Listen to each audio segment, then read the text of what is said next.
Chapter 941. Severance Letter. Observing Qiao Hongxi's hostile glare, Qiao Xian remained calm and composed, her heart filled with a cold detachment. It was understandable that Madame Lady Qiao and the others despised her. After all, they shared blood ties, albeit with a layer of separation between them. But Qiao Hongxi, as her biological brother, had not defended her when Madame Yuezheng declared their disassociation. Instead, he displayed a smug and proud expression. It appeared that he didn't consider her as family. Fine. Qiao Xian realized that she had no true familial connection with the Qiao family, which made things simpler. Soon the letter of disassociation was written. Madame Yuezheng sneered. If you kneel and kowtow to me now, perhaps I might forgive you. Otherwise, you will never have the opportunity. You are no longer allowed to set foot in the Qiao family, and you must never utter a word about the Qiao family to anyone. If you cause any trouble, the Qiao family will not intervene.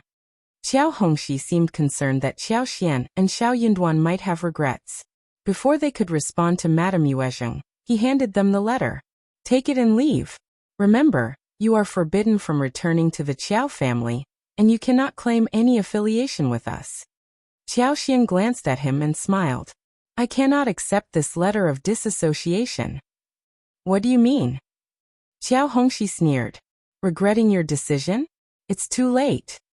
Madame Yuezheng and the old master of the Qiao family did not affix their fingerprints to the letter, so I'm concerned that you may go back on your word.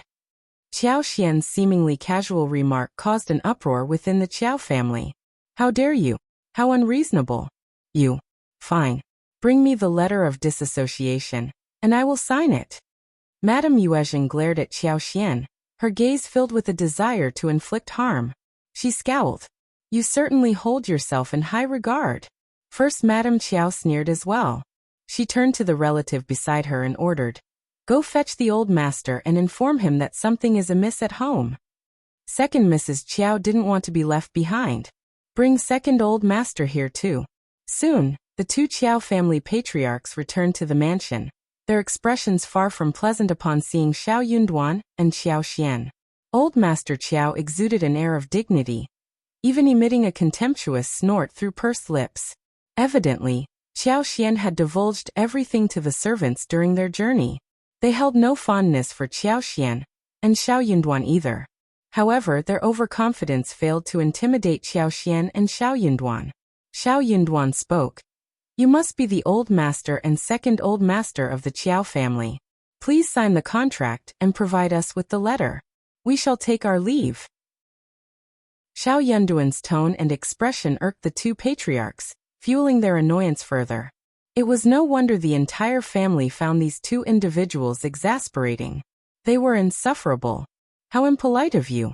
You don't even know how to address me as uncle. How ill-mannered. Sign it.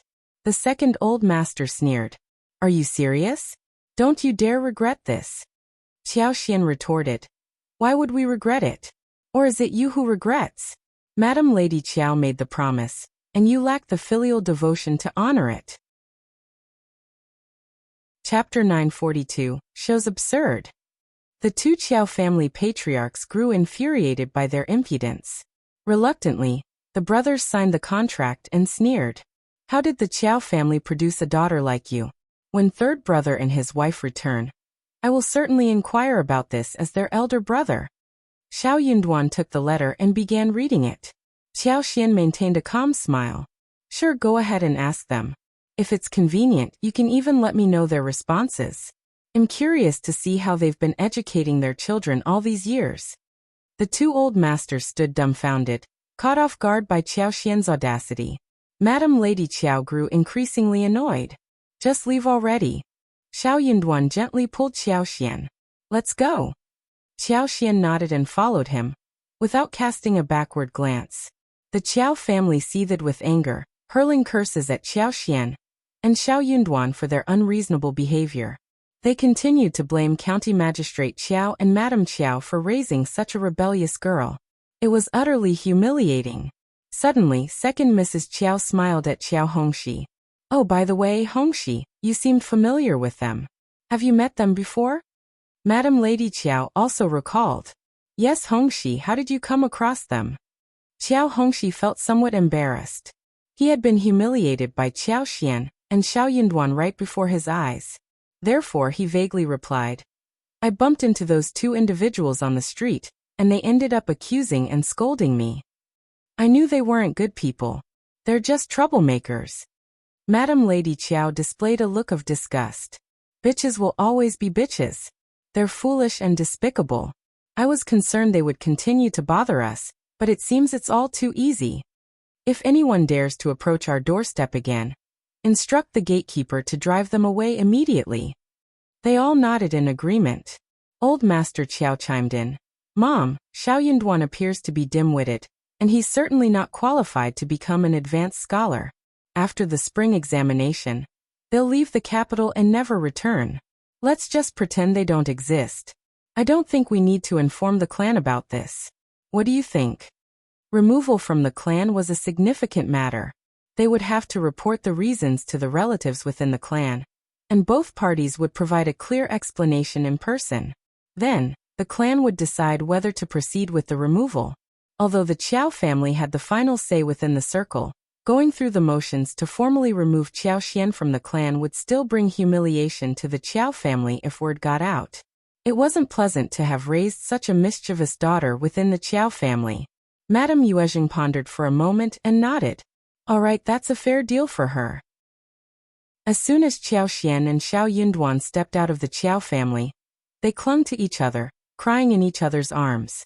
They gazed up at the gate of the Qiao family, tears streaming down their faces. Xiao Yunduan wore an expression of fury as he patted her back, gently comforting her. Willow Branch Alley was a bustling and populous street, filled with residents and numerous small vendors who frequented the area to sell their wares. Everyone enjoyed watching a spectacle. Many household servants and maidservants couldn't help but gather around, whispering to each other with curiosity. Chapter 943. Bullying Songshi wiped his tears and vented his frustration to the others. He accused the Qiao family of being snobbish and haughty. Their young Madame Qiao, being the daughter of a concubine, and their recommended man, hailing from the countryside, were not regarded highly by the Qiao family. Despite visiting the seniors in the capital for the examination, they were inexplicably humiliated. Young Madame Qiao couldn't bear the grievance and was even slapped twice. She told them to leave and never come back, and she even wrote a letter severing their relationship. Writing such a letter was no easy task, and upon hearing these words, the 10 individuals listening to the commotion gasped collectively. "A letter of severance? Did I hear that correctly? Goodness, that's going too far. What happened? Something must have occurred for the Qiao family to do this, right? We all know what the Qiao family is like. Looking down on a concubine's daughter and son-in-law is not surprising." Exactly, no matter the circumstances, the couple traveled all the way to the capital and didn't even want to be associated with their relatives. They must have been offended in some way. And the Qiao family, huh? That's true. The Qiao family's gatekeeper witnessed the whole incident and rushed inside to relay the message. Just as Qiao Xian and Xiao Yunduan were about to leave, Xiao Yunduan held Qiao Xian's hand and they departed. Back at the Qiao family, the gatekeeper hesitated to disturb Madame Lady Qiao, so he reported to First Madame Qiao instead. She sneered. "How audacious they are. They dare to bring ruin to our family. Gather some people and drive them away." Qiao Xian and Xiao Yunduan had barely left when the Qiao family's gatekeeper and 3 or 4 fierce servants rushed out. The onlookers continued to observe the spectacle. Witnessing the menacing expressions of the Qiao family's servants, they exchanged knowing glances among themselves. What else was there to comprehend? TSK, what a bully. It seemed that Qiao Xian's assessment was accurate. As they boarded the wagon, Xiao Yunduan instructed Songshi, who was driving, head to the nearest medical center. Qiao Xian glanced up at him and mustered a smile. "The pain in my face has subsided. I'll be fine with just a damp cloth." Xiao Yunduan gently caressed her cheek and spoke in a low, resonant voice. "It must still hurt. I never expected Qiao Hongxi to be so heartless." Qiao Xian was his sister, and he couldn't simply treat her with indifference. It wasn't necessary. Furthermore, Qiao Xian, as a married concubine's daughter, posed no threat to him. When he heard the sound of the slap, Xiao Yunduan's heart skipped a beat. He felt an intense urge to retaliate against Qiao Hongxi. He couldn't bear to see his beloved wife being subjected to such cruelty. His emotions oscillated between heartbreak, anger, and guilt. He berated himself for not being strong enough to confront these arrogant individuals. Yet, he took solace in the fact that they had made it this far, and were poised to progress further. Qiao Xian smiled, tugging at Xiao Yunduan's sleeve as she spoke sweetly. Don't worry like this. I truly don't feel much pain. Look at Qiao Hongxi's feeble hands. How strong could he possibly be? Moreover, we aren't at a disadvantage. See, we obtained the letter of severance, and we even staged a scene at the Qiao family's gate. In reality, compared to the letter, this slap means nothing. If it means severing ties with the Qiao family, I can endure even 10 slaps. Chapter 944. Grievance. Qiao Xian's eyes widened, and she froze in place. Xiao Yunduan leaned in and tenderly kissed her lips. It was as if he was concerned that the handprint on her face might cause her pain. So he kissed her with utmost care and gentleness. He pressed his cool lips against hers and then released her. Qiao Xian's cheeks turned crimson. She lowered her head, unable to meet his gaze. It was such a humiliating situation. A surprise attack. It felt improper.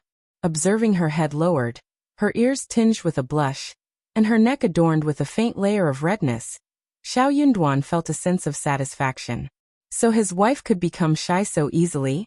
What would she do in the future? As he pondered this, a burning sensation surged in his heart. Recalling the tenderness of their kiss, Xiao Yunduan's eyes narrowed. He grasped Qiao Xian's hands and spoke softly. You mustn't behave like this anymore. I won't allow it.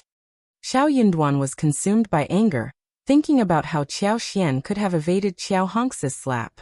She wouldn't have been subjected to such a harsh blow from him. But she didn't even attempt to dodge it. It was as if she purposely let herself be slapped. Qiao Xian was taken aback. She turned to face him. Xiao Yunduan grew exasperated, yet he couldn't help but chuckle. He pinched her cheeks gently. You have to stay away from doing that. Qiao Xian blinked and averted her gaze, offering a smile. Oh, you caught me. I was planning to dodge it, but I thought getting slapped would make it more convincing. Xiao Yunduan remained silent as he gazed at her. Qiao Xian was quickly defeated. All right, I'll dodge it next time. I don't need your pity. I don't need your pity anymore. Qiao Xian exclaimed, her voice filled with determination. Qiao Xian's words warmed her heart.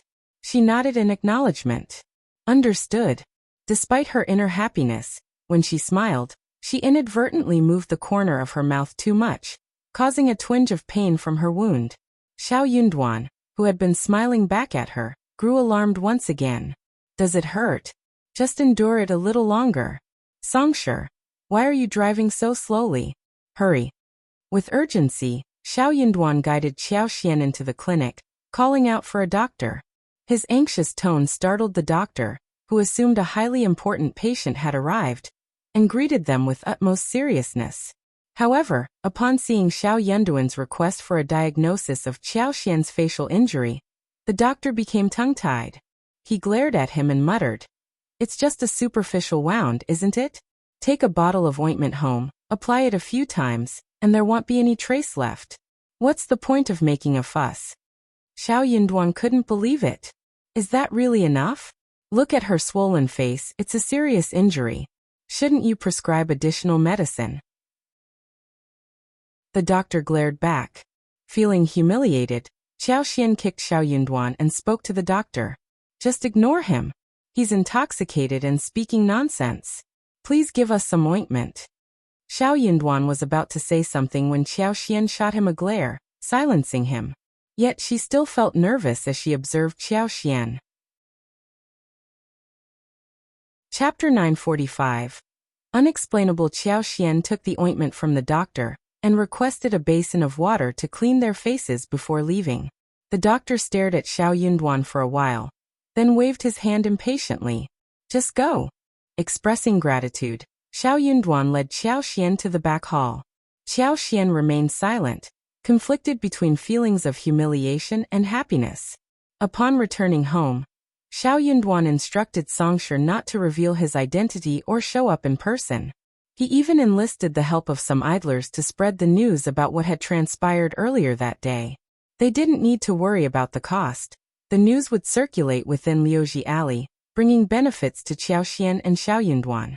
Considering the Qiao family's lack of popularity in the capital and their avoidance of causing trouble, it was unlikely to draw much attention from the wider city. Xiao Yunduan and Qiao Xian weren't naive enough to spread the animosity between the Qiao family and the concubine's daughter throughout the entire capital. However, they could ensure it circulated within Liuji Alley. That would be sufficient. If a similar incident occurred in the future, the Qiao family would find themselves at a disadvantage. Soon enough, the news began to spread throughout Liuji Alley. The Qiao family is so heartless. Absolutely. Even if she's a concubine's daughter, she's still part of the family. And she's already married. Yet they show no mercy. Poor girl, her face is swollen and she's in tears. It's just a few pennies, and the Qiao family can't even afford that. How stingy. I heard the concubine's son-in-law is a recommended scholar, and if he becomes an advanced scholar, the Qiao family will look so foolish, hee. Exactly, we can't let them off the hook just like that. The Qiao family became increasingly frustrated upon hearing the gossip. They're just spreading baseless rumors. What do they know? They're just indulging in idle chatter. Madame Lady Qiao's appetite was greatly affected by her annoyance. The infuriating part was not that the Qiao family was accused of mistreating them. It was that the accusations were entirely unfounded. She felt deeply humiliated by the false accusations. The outsiders had no idea how insufferable Qiao Xian and Xiao Yunduan truly were. Far more arrogant than anyone could imagine. The Qiao family, unwilling to be deceived, attempted to fight back. However, to their surprise, no one believed their side of the story. The idea that the concubine's daughter and her husband would be audacious enough to provoke and disrespect the senior members of the Qiao family, even demanding a letter of severance. How preposterous! Were the Qiao family out of their minds? How could they utter such absurd claims? Madame Lady Qiao realized that she had to concoct a convincing narrative. Otherwise, she would appear utterly ridiculous. After all, they were newcomers, and the son-in-law of the Qiao family was preparing for the spring examination. What purpose would they have in provoking the Qiao family? Normally, people would seek their favor to garner support. And to suggest that she had willingly requested the letter of severance. How absurd. Moreover, what about the slap on the concubine's daughter's face? Did she slap herself? The Qiao family found themselves speechless. Aside from vehemently insisting on the truth, they couldn't offer any plausible explanations. We're telling the truth, I swear. Chapter 946. Unreasonable that would make them have even less reputation. The Qiao family got increasingly annoyed. But no matter what she said, they could not defend themselves. Madame Lady Qiao got so annoyed that she could not eat. So with the two daughter-in-law's instigation, County Magistrate Qiao and Madame Qiao were cursed at full blast. They were considered as so unreliable that Qiao Xian turned out to be such a rebellious person who set up the whole family. Even Qiao Hongxi, as their son, was implicated. Madame Lady Qiao did not even want to speak with him for a few days. The first section of the family and the second section of the family were even more displeased. Qiao Hongxi felt both angry and humiliated. But he did not blame Madame Lady Qiao, the first section of the family or the second section of the family, but Qiao Xian and Xiao Yunduan. It was all their fault. She had nothing to do with her family anymore, but she still caused them so much trouble. How horrible. But he had no idea where the couple lived, and he could not do anything about it. He had to keep it himself. On the contrary, Qiao Xian and Xiao Yunduan had been paying attention to what was going on at Liuji Alley. Hearing that the Qiao family made a mistake, Qiao Xian laughed. That was interesting. Well, when her father and lineal mother returned to the capital, things would get even more interesting. As the spring examination approached, the imperial examination candidates from the intermediate examination were all here, and there were many gatherings taking place everywhere. The impetuous and anxious atmosphere spread around all the time. Xiao Yunduan, Lu Min and Gu Zhio did not like this. In order not to get involved, They did not attend many gatherings. But they were also going somewhere they picked. For example, the grand gathering at Pear Garden in the north of the city was going to be attended by the three of them. They had thought that it was a very high-profile gathering that involved the essence of knowledge, but the topic went to a different direction. Xiao Yunduan got tired of hearing that. He got up and went away alone. The scenery here was very good. A large patch of Pear Garden was in full bloom, and the wind blew past the white petals and snow. It was very beautiful under the sun. Xiao Yunduan was thinking about taking his wife to have a look around the next day, because the flowers would have withered if they were a few days late. As they ventured beyond the Pear Garden, they arrived at a serene lakeside adorned with flourishing reeds and encircled by graceful water birds. The tranquil reflection of the sky and clouds instilled a sense of relaxation. While strolling along, Xiao Yunduan's attention was abruptly captured by a silver-blue brocade handkerchief resting on a low bush. The exquisite embroidery and fine texture suggested that it was no ordinary accessory for a common girl. Xiao Yunduan found himself in a dilemma. The area was bustling with people today, many of whom were leisurely enjoying the Pear Garden's picturesque scenery. The conspicuousness of the handkerchief raised concerns. What if it fell into the hands of an ill-mannered individual, potentially causing trouble?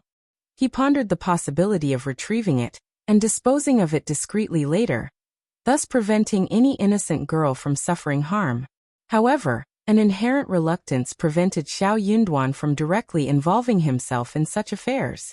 He hesitated, standing still as he contemplated his next move. In the midst of his deliberations, two young and handsome men, one appearing to be the master and the other his servant, rushed towards him, seemingly in search of something. Xiao Yunduan's heart skipped a beat. Swiftly, he bent down and concealed the handkerchief within his sleeves before approaching the couple. With curiosity and concern evident in his voice, he inquired, "What is it that you're searching for?" Chapter 947. Handkerchief. The lady and servant appeared startled by Xiao Yunduan's presence. The servant instinctively shielded his mistress and cast a menacing glare in his direction. Xiao Yunduan, taken aback, quickly comprehended the situation. These individuals were not handsome men as he initially thought. Rather, they were likely a lady accompanied by her maid. Having spent time with Qiao Xian, who occasionally disguised himself as a man, Xiao Yunduan was well acquainted with women dressed in male attire. He even believed his own wife outperformed the figure before him in masquerading as a man, although she too could not endure close scrutiny.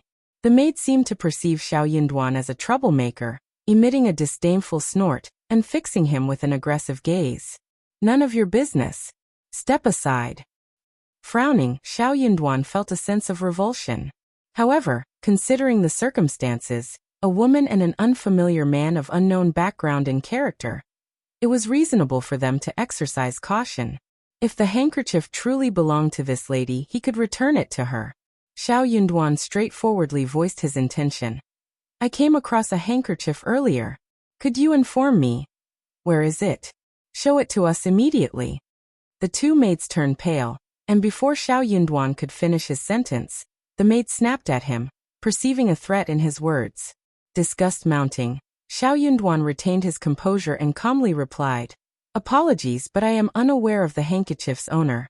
If it belongs to you, kindly describe its embroidery. If your description matches, I will gladly return it." The maid became furious. "You've The lady interjected, her laughter tinged with intrigue, as she cast an appraising glance in Xiao Yunduan's direction. "Young master, you are quite bold. My handkerchief bears an embroidery of peony flowers, with the word Xuan adorning the side. Would you like to verify?" Her final statement clearly carried a playful tone.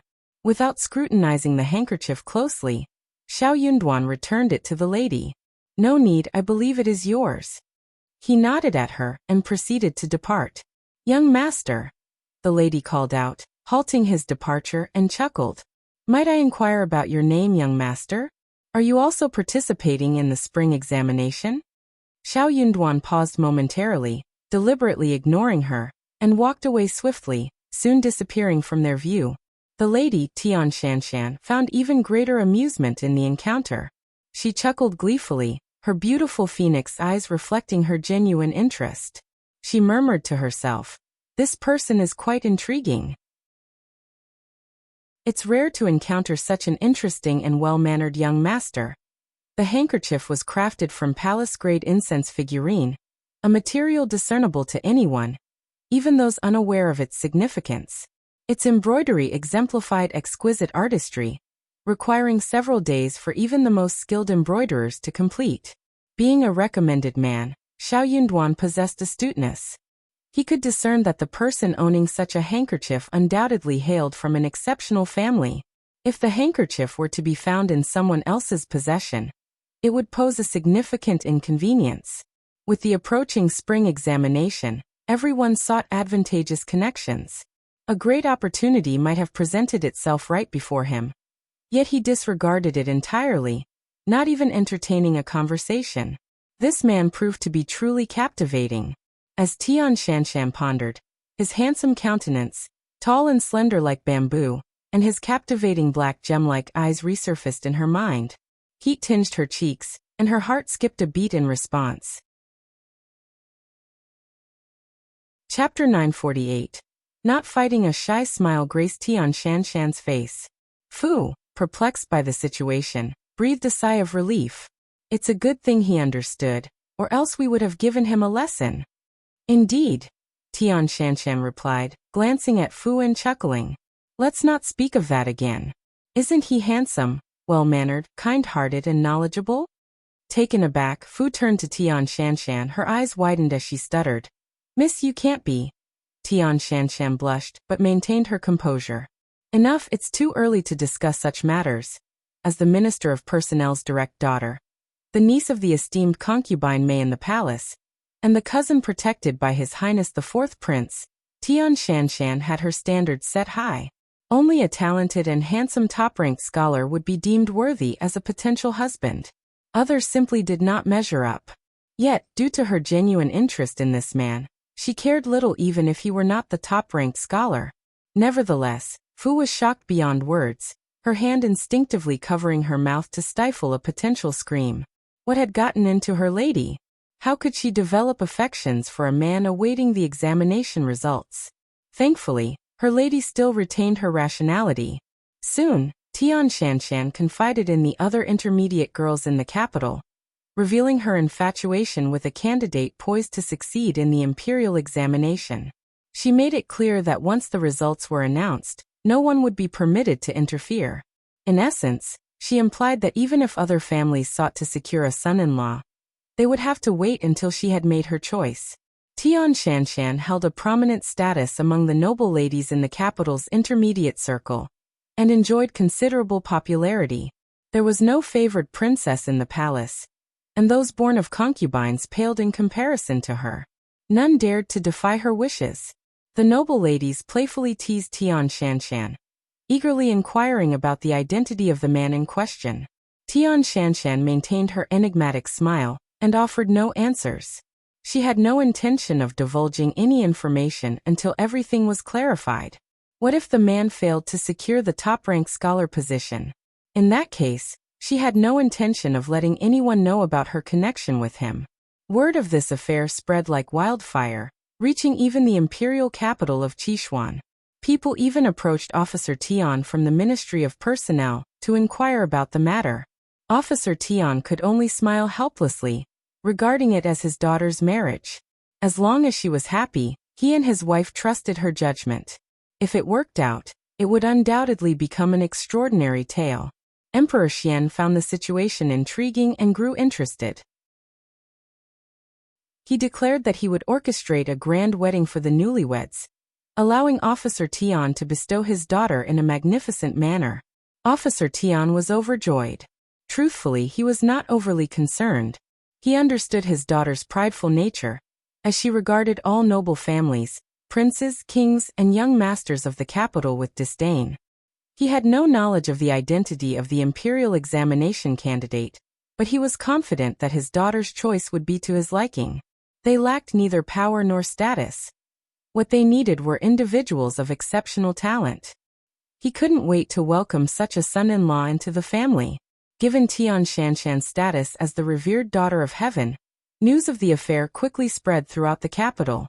After all, the 8 trigrams of the top noble families held immense fascination for everyone. Xiao Xian and the other recommended men were well aware of the situation. The candidates grew increasingly restless, all attempting to discern who the fortunate individual might be. Being the Minister of Personnel's lineal daughter, and having connections with noble consort Mei and the 4th prince, marrying Tian Shanshan would undoubtedly lead to a prosperous future. Chapter 949. Madness. They engaged in speculation regarding the potential candidates. The candidates humbly denied any involvement while secretly reveling in the possibility. Many individuals began ingratiating themselves with the candidates. Some self-centered candidates dismissed the notion of being the one, believing themselves to be superior to others. Although they might not possess the same wealth, they considered themselves more advanced. Lady Tian was not a superficial person, and perhaps she valued talent above all else.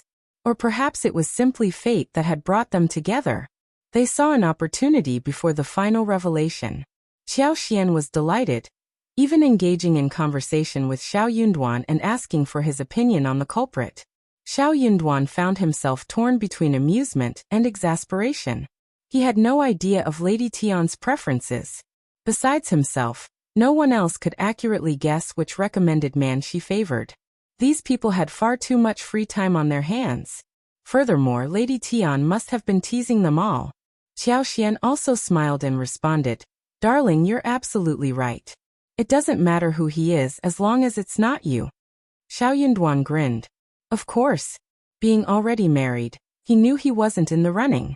Little did they know that Tian Shanshan possessed such unwavering confidence that she could speak her mind freely when she found someone interesting.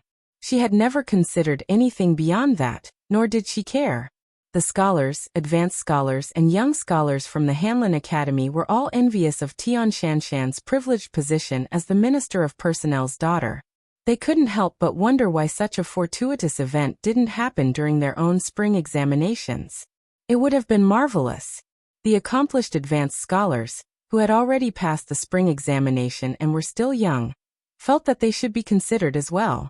They believed they were not inferior in any way. Qiao Hongxi was among those consumed by envy and ambition. Qiao Hongxi was highly motivated, but also envious of Tian Shanshan's prospects. They couldn't help but think that the heavens were unjust. If Lady Tian valued talent, it would be a great loss to exclude them. If Lady Tian had set her sights on the scholars from the Hanlin Academy, they might have caught her attention. If she married into their family, the Qiao family would treat her well, and he would undoubtedly rise above his siblings.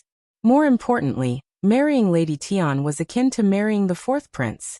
If the 4th prince or concubine may spoke highly of him to the emperor, the earl's title could be restored. At that point he would bask in glory. The more Qiao Hongxi dwelled on these thoughts, the more he convinced himself that he could be the fortunate one. However, he wasn't willing to give up. He would always dress up and intentionally pass by the Tian family's residence. Chapter 950. 1 in a million they would pretend to pass by or go shopping, hoping to coincidentally encounter the lady of the Tian family.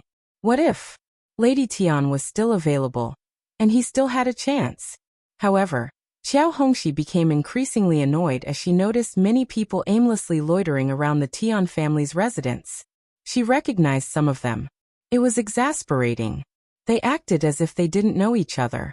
Noble families, princes, kings, and even monarchs laughed at them behind their backs, mocking their attempts to reach beyond their station and surpass their own worth.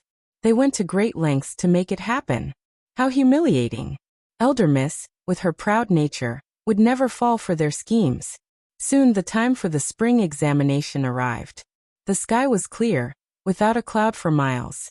The sun shone brightly, and a gentle breeze blew, refreshing without causing heat. It was the perfect time. In the middle of the night, Xiao Xian, Li Xia, and Li Qiao stood outside the courtyard, watching as Xiao Yunduan boarded the wagon. As the wagon driven by Songshi departed, it soon disappeared around the corner of the alley. Xiao Xian wasn't particularly superstitious, But in this moment, she clasped her hands together and began to pray. Ba. Xiao Yunduan had become a disciple of a master and had acquired valuable professional books and records from the Xie family for reference. He was already exceptionally talented. However, at this moment, Qiao Xian, who had always been confident in him, began to doubt herself. After all, this was the spring examination. It was much more challenging than the college entrance examination. 1 in a million. Even if he was 1 in a million, success depended on luck. Young madam, our fifth master is incredibly capable. He will definitely make it. Yes, our fifth master is the provincial champion. Li Xia and Li Qiao tried to console Qiao Xian. Qiao Xian smiled. Though they were just words, they were comforting. She felt a bit relieved. All right, let's go home and wait for the good news. Her husband was the provincial champion and exceptionally talented. He had been fortunate to become a disciple of the Xie family and meet Xie Jingrong. His good fortune would continue. 9 days passed quickly as they awaited the intermediate results. When Xiao Yunduan returned home, Qiao Xian couldn't sit still during the journey. She was too nervous to ask him anything. On the other hand, Xiao Yunduan appeared calm.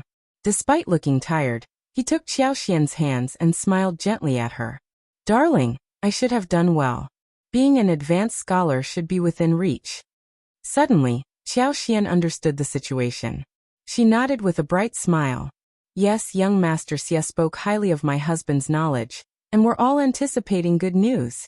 There will be good news. Qiao Xian raised her eyebrows and smiled. You should write a letter to the Qiao family and share the good news with them. Xiao Yunduan chuckled. That's a great idea. The two of them chatted and laughed, and gradually, Qiao Xian began to relax. Xiao Yunduan was exhausted. He went home, took a shower, washed his hair, ate a bowl of porridge and went to bed. He didn't wake up until the next afternoon. As sunlight streamed onto the floor, Xiao Yunduan felt a sense of drifting. The spring examination was over. Chapter 951. Self-awareness. In the evening, Qiao Xian prepared a nourishing feast for Xiao Yunduan. She stewed black chicken soup with red dates, white fruits, lotus seeds and Gastrodia elata, made a beef wild mushroom griddle, steamed river eels and braised pork. They also opened a small jar of strong and fragrant double-ninth liquor to celebrate and replenish his body. Even the most accomplished individuals would feel nervous and anxious in such a high-pressure test environment. After enduring the ordeal, everyone felt exhausted and drained. They needed some replenishment. The delicious food brought a sense of contentment to Xiao Yunduan as he looked at Qiao Xian. There was nothing more satisfying than a home-cooked meal with its familiar taste after a challenging competition. Gathered together as a family, with warm lighting, even the idle chatter became a source of great satisfaction in the world. The next day, Lu Min and Gu Zhio came to visit together. Although they had rested for a day, they still appeared weary. Their faces showed signs of fatigue, with dark circles under their eyes from lack of rest. The couple greeted Qiao Xian with a smile, addressing her as Mrs. Qiao. Qiao Xian sensed their anxiety, as if they lacked confidence in their performance on the examination. She didn't dwell on it and invited them to stay for lunch, hoping they could sit down and chat with Xiao Yunduan. She went to make the necessary preparations. During their conversation, Lu Min and her husband seemed to be in a better mood after lunch. Their smiles grew wider. Qiao Xian couldn't help but ask Xiao Yunduan about the 8 trigrams. Xiao Yunduan chuckled. It should be fine, but it depends on the examiner. Qiao Xian sighed. Yes, it all depends on the examiner. Unlike the college entrance examination where there were standardized answers, points and clear steps, here it was different. The outcome relied on whether the essays appealed to the taste of the examiners, and that element was subject to luck. However, if the essay was written with steadiness, it was unlikely to be faulted. There was a chance for Xiao Yunduan to become an intermediate advanced scholar, but his exact ranking was uncertain. After taking a few days of rest at home, Xiao Yunduan decided to accompany Qiao Xian as they ventured out.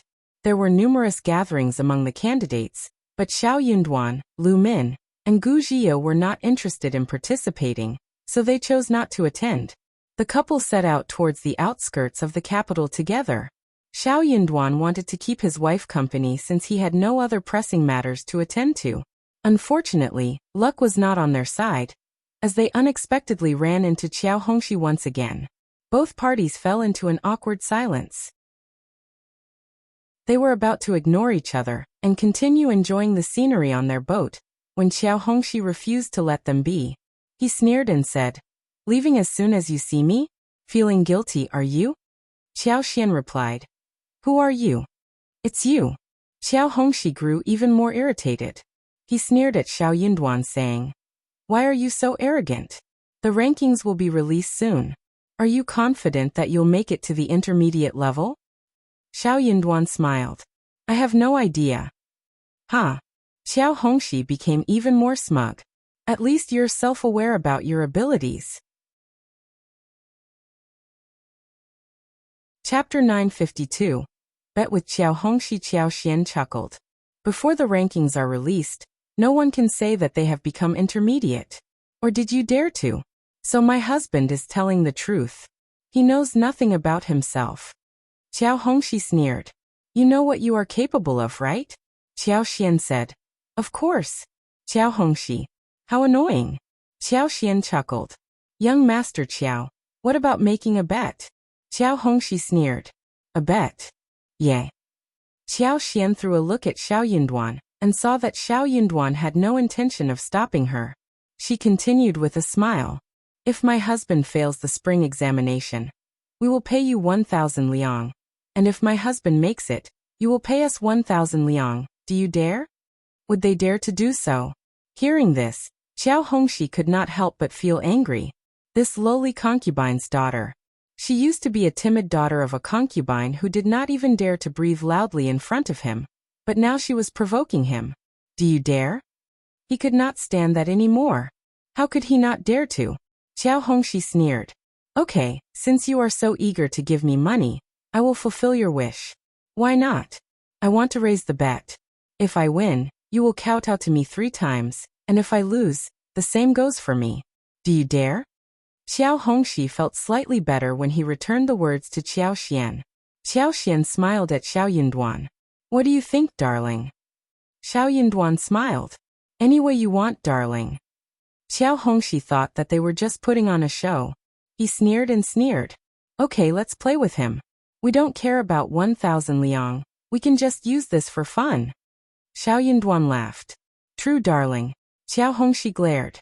Thinking of the embarrassing situation back at the store, he felt even worse. These two people were so arrogant. 1,000 liang? Huh. They might not even have 100 liang with them. Hongxi was worried that they would change their mind. "Write it in a black and white paper, and we will make it a contract." "That is what I agree with totally." So they found a nearby store and borrowed some ink, paper and inkstone, and wrote down 2 portions of the bet on the spot, signed, and took 1 portion each. Hongxi sneered.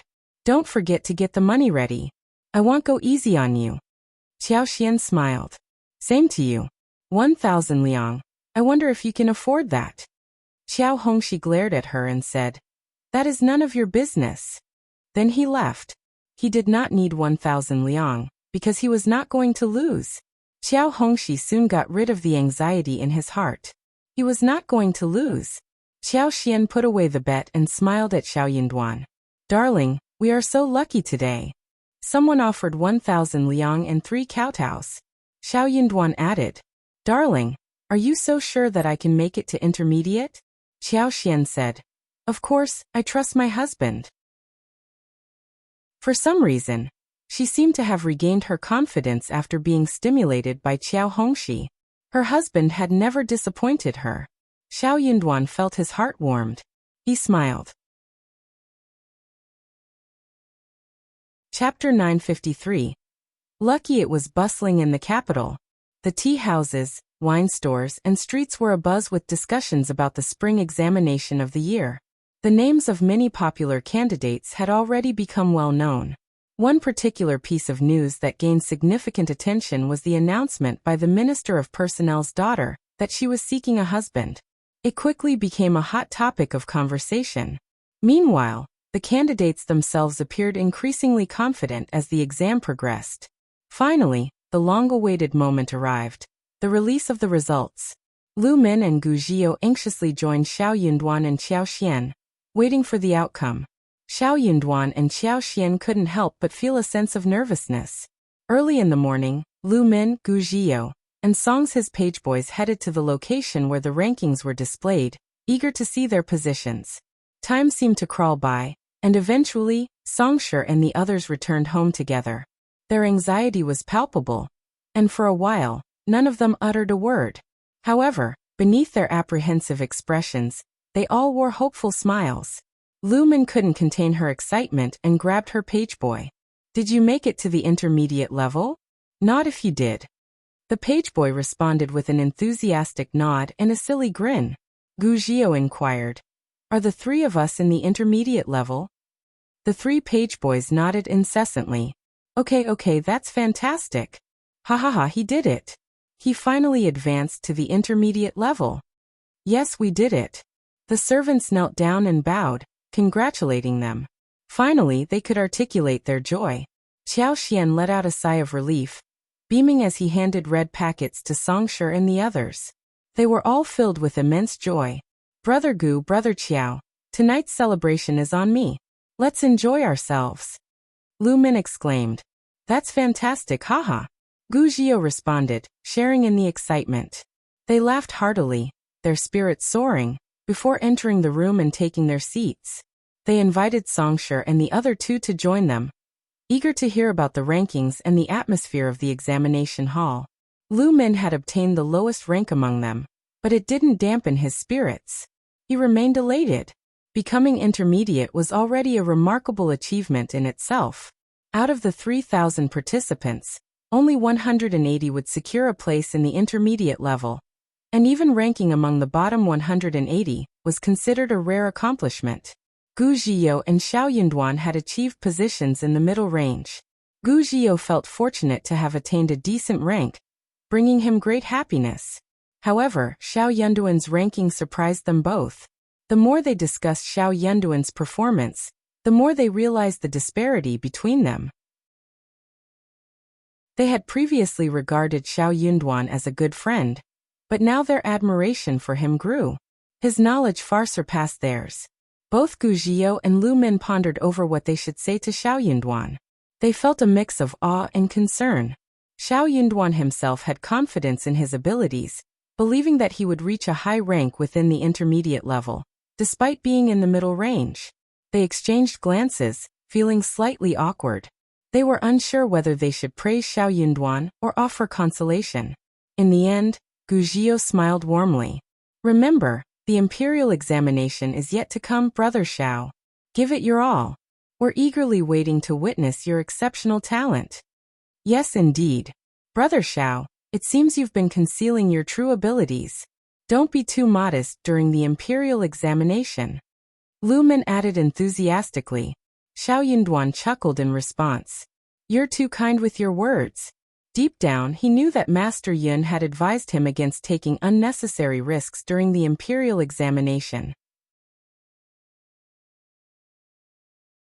Chapter 954.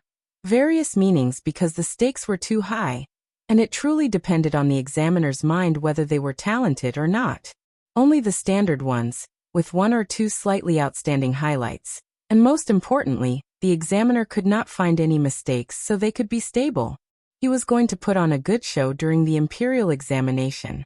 Xiao Yunduan agreed deeply and bore that in mind. More importantly, after Master Yun's teachings and his own hard work, as well as the precious materials he got from the Xie family, he had made great progress.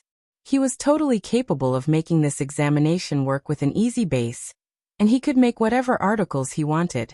After the gathering, it was already afternoon when they saw off Lu Min and Gu Zhio. Qiao Xian and Xiao Yunduan exchanged a look at each other and smiled. They were both smiling brightly under the bright sun. "Darling, I have really become an advanced scholar." Xiao Yunduan took hold of Qiao Xian and put his hands on her shoulders, as his eyes sparkled. "I will keep my promise, just wait and see." Qiao Xian's lips were raised, as she smiled brightly. She was in high spirits. She opened her mouth and wanted to say something, but did not know what to say. In the end, she nodded at him with a smile. Xiao Yunduan chuckled and took her into his arms. He was still feeling emotional inwardly. He had made it. He had lived up to her parents, family and ancestors' wishes, and his years of hard work had been justified. He did not care what position he was going to get. He believed that his wife would know that he only had her in his heart after he became an officer, and that he would not change his mind. It was time for them to become a real couple. She should not turn him down again, right? Xiao Yunduan felt so proud when he saw the beautiful woman in his arms, and the name on the list. He was the luckiest man in the whole world. It was a day filled with heightened emotions. Laughter, tears, and even madness could be witnessed throughout the capital as news of the intermediate rankings spread like wildfire. That night, families experienced contrasting emotions. Some reveled in joy and confidence, dreaming of achieving even greater success in the upcoming imperial examination. Others, with tears staining their faces, sighed and found it difficult to sleep.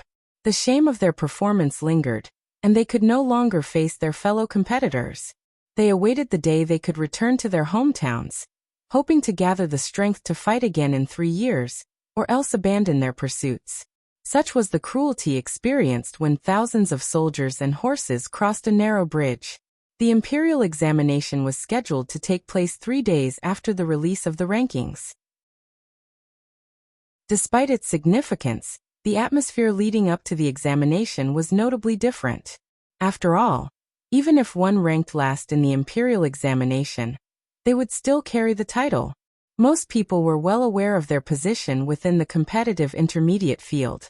Only those who were exceptionally ambitious, or those who had already achieved advanced status, remained motivated to establish their reputation in the intermediate examination. Prior to the imperial examination, Qiao Xian and Xiao Yunduan decided to seek financial debt from Qiao Hongxi. The reason? Gambling debts. Xiao Yunduan had a multitude of tasks to attend to after the imperial examination, and lacked the time to address the issue himself. Moreover, being an official, it would be inconvenient for him to handle such matters personally. Chapter 955. The Qiao family. The following day, just as it was nearing time for work at Hanlin Academy, the couple intercepted Qiao Hongxi at the entrance. Qiao Hongxi appeared visibly annoyed, and the entire Qiao family seemed to be in a state of boredom. Due to Xiao Yunduan and Qiao Xian's previous actions within the Qiao family, many relatives were eager to witness Xiao Yunduan's embarrassment, hoping it would provide County Magistrate Qiao and his wife with an opportunity to return home and scold him. Consequently, numerous members of the Qiao family awaited the examination results with skepticism. The entire family was convinced that Xiao Yunduan had not succeeded. However, Qiao Xian herself refused to believe it. How could someone like him become an intermediate advanced scholar? Were this year's questions exceptionally easy? One relative questioned. Even a broken clock is right twice a day, another scoffed. What a ridiculous notion! How could someone like him possibly reach the intermediate level? I doubt it. He lacks manners, ethics, and morality. He is not worthy of any recognition. The elders of the Qiao family felt a bitter sense of resentment and annoyance. Nevertheless, they could only vent their frustrations verbally.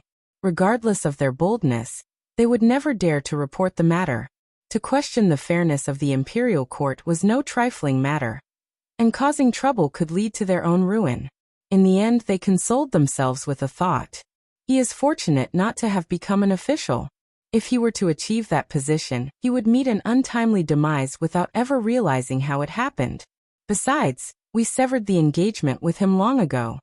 In private, second Mrs. Qiao and third Mrs. Qiao were particularly vexed. Why were both branches of the family facing such misfortune? The Qiao family's meager wealth had been completely consumed by the third branch. To make matters worse, both the father and son of the third branch had achieved the title of advanced scholar. Even the daughter of a concubine and her son-in-law, who hailed from such a humble place, had managed to reach advanced scholar status. When did becoming an advanced scholar become so effortless, almost akin to reaching the intermediate level? Qiao Hongxi was seething with annoyance. He had always held a sense of pride, firmly believing that he was a true genius. From being a child student to a cultivated talent, a recommended man, and ultimately an advanced scholar, he had surpassed even his father. He considered himself exceptional and took great pride in his accomplishments. But Xiao Yunduan's seemingly effortless achievement was a complete humiliation for him. Just as Qiao Hongxi stepped out of Hanlin Academy, he was intercepted by Songshi. "Young Master Qiao, Fifth Master and young Madam request a meeting with you." Qiao Hongxi recognized Songshi and sneered. "Xiao Yunduan may be an advanced scholar, but so am I. Let him know that it's far too early for him to show off in front of me. Advanced scholars with influential backgrounds are in an entirely different league. I have no interest in seeing them. Tell them to get lost." Qiao Hongxi felt a surge of satisfaction. Xiao Yunduan might have achieved the title of advanced scholar, but he had no means of making his way through. Perhaps he was feeling anxious and expected Qiao Hongxi to help him secure a favorable position? Dream on. Undeterred, Songshi maintained a composed smile. "Young Master Qiao, I'm not sure I understand what you're referring to. I simply want to remind you that you made a bet with Fifth Master and young Madam. They are curious as to when you plan on fulfilling your obligations, including offering the appropriate apology and performing the kowtow." Qiao Hongxi's face abruptly changed, startled by the reminder. He had completely forgotten about it. Well, not entirely forgotten. He had sensed a nagging feeling that he had neglected something important, but the specifics eluded him. His words served as a sudden awakening. Chapter 956. Debt with Qiao Hongxi. Infuriated, Qiao Hongxi sneered. "What's the rush? I haven't reneged on my promise. Get out of here." Songshi maintained his calm smile. "Young Master Qiao, it would be best if you accompany me to meet our old master and young madam. Otherwise, it wouldn't look very good if I were to show up at Hanlin Academy with the bet tomorrow." Xiao Yunduan and Qiao Xian had informed him about the arrangement. Qiao Hongxi stiffened, his anger rising. "How dare you?" His smile widened. "Why not? Debts should always be repaid." Qiao Hongxi cursed inwardly and glared at Songshi. "Let's go." He had no choice but to comply. If Songshi truly appeared at Hanlin Academy with the bet, he would be left humiliated before his colleagues. Qiao Hongxi prided himself on his knowledge and advancement, but many secretly harbored jealousy and ostracized him. If they were to learn of this situation, his situation would only worsen. Meanwhile, Qiao Xian and Xiao Yunduan had secured a private room at a nearby tea house, not far from Hanlin Academy. They were happily sipping tea and engaged in lively conversation. Witnessing this, Qiao Hongxi's fury intensified. How could that lowly concubine's daughter deserve such treatment? "Young Master Qiao, please have a seat. When do you plan on fulfilling your end of the bet?" Qiao Xian wasn't the same person she used to be, nor was she the concubine's daughter who had been restrained by the Qiao family. Therefore, she harbored no fear of Qiao Hongxi's dark glare or twisted expression. Qiao Hongxi knew he couldn't show his face in the next life if it were up to her. Upon hearing her words, Qiao Hongxi sneered. "Why are you so worried? Haven't you seen money before?" Qiao Xian maintained her smile. "Yes, I have seen money before, but the money won from the bet holds a different significance. It is clearly stated in black and white, young Master Qiao. Just say the word, or else we'll have to go to Hanlin Academy to collect it ourselves." "You." Qiao Hongxi's expression darkened. Where was he going to find 1,000 liang? His monthly salary at Hanlin Academy was a mere 10 liang, and he had no means of earning extra income. 5 liang had to be paid to the intermediate every month, leaving him with only 5 liang. He had to save for a long time to afford good pens, ink, paper, inkstones, folding fans, jade pendants, sachets, hairpins, belts, and other miscellaneous items. It was only through his parents' occasional financial support that he could indulge in these exquisite and beautiful things. Every time he received money, he would prioritize buying these beautiful items. Additionally, he often had to attend various social events, leaving him with no money to spare. Moreover, how dare a lowly concubine's daughter threaten him? He had no intention of giving them any money. "Why? That was merely a joke and you took it seriously. Don't forget that I am your elder brother by blood.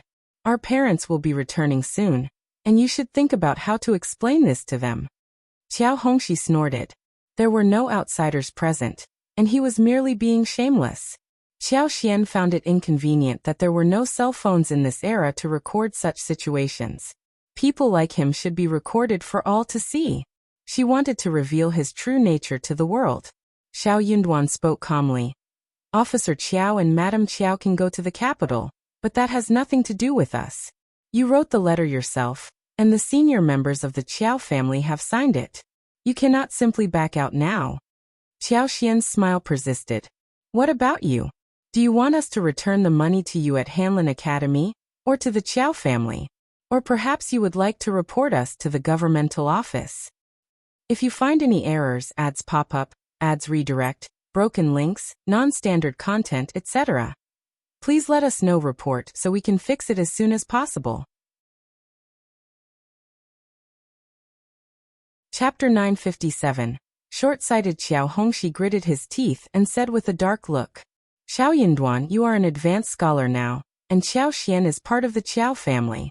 I don't believe that you dare to come to the Hanlin Academy to stop me or report me to the governmental office. You don't want your reputation anymore? Qiao Xian said curiously. Interesting, isn't it right to pay back what you owe? We are siblings in blood, aren't we? You owe us money and you are not afraid of ruining your reputation, so I am definitely going to let you pay back. Xiao Yunduan said. Just tell us, are you giving it to us or not? You don't have to worry about us. Qiao Hongxi exclaimed angrily. Are you all so short-sighted? Indeed. Qiao Xian chuckled. As long as we witness your humiliation, we will be satisfied. Call it short-sightedness if you like. Qiao Hongxi became increasingly infuriated, turning to Xiao Yunduan and questioning whether Qiao Xian's words were true. Xiao Yunduan cast a tender and affectionate glance at Qiao Xian.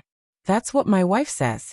Qiao Hongxi couldn't help but think that these two individuals were utterly insane.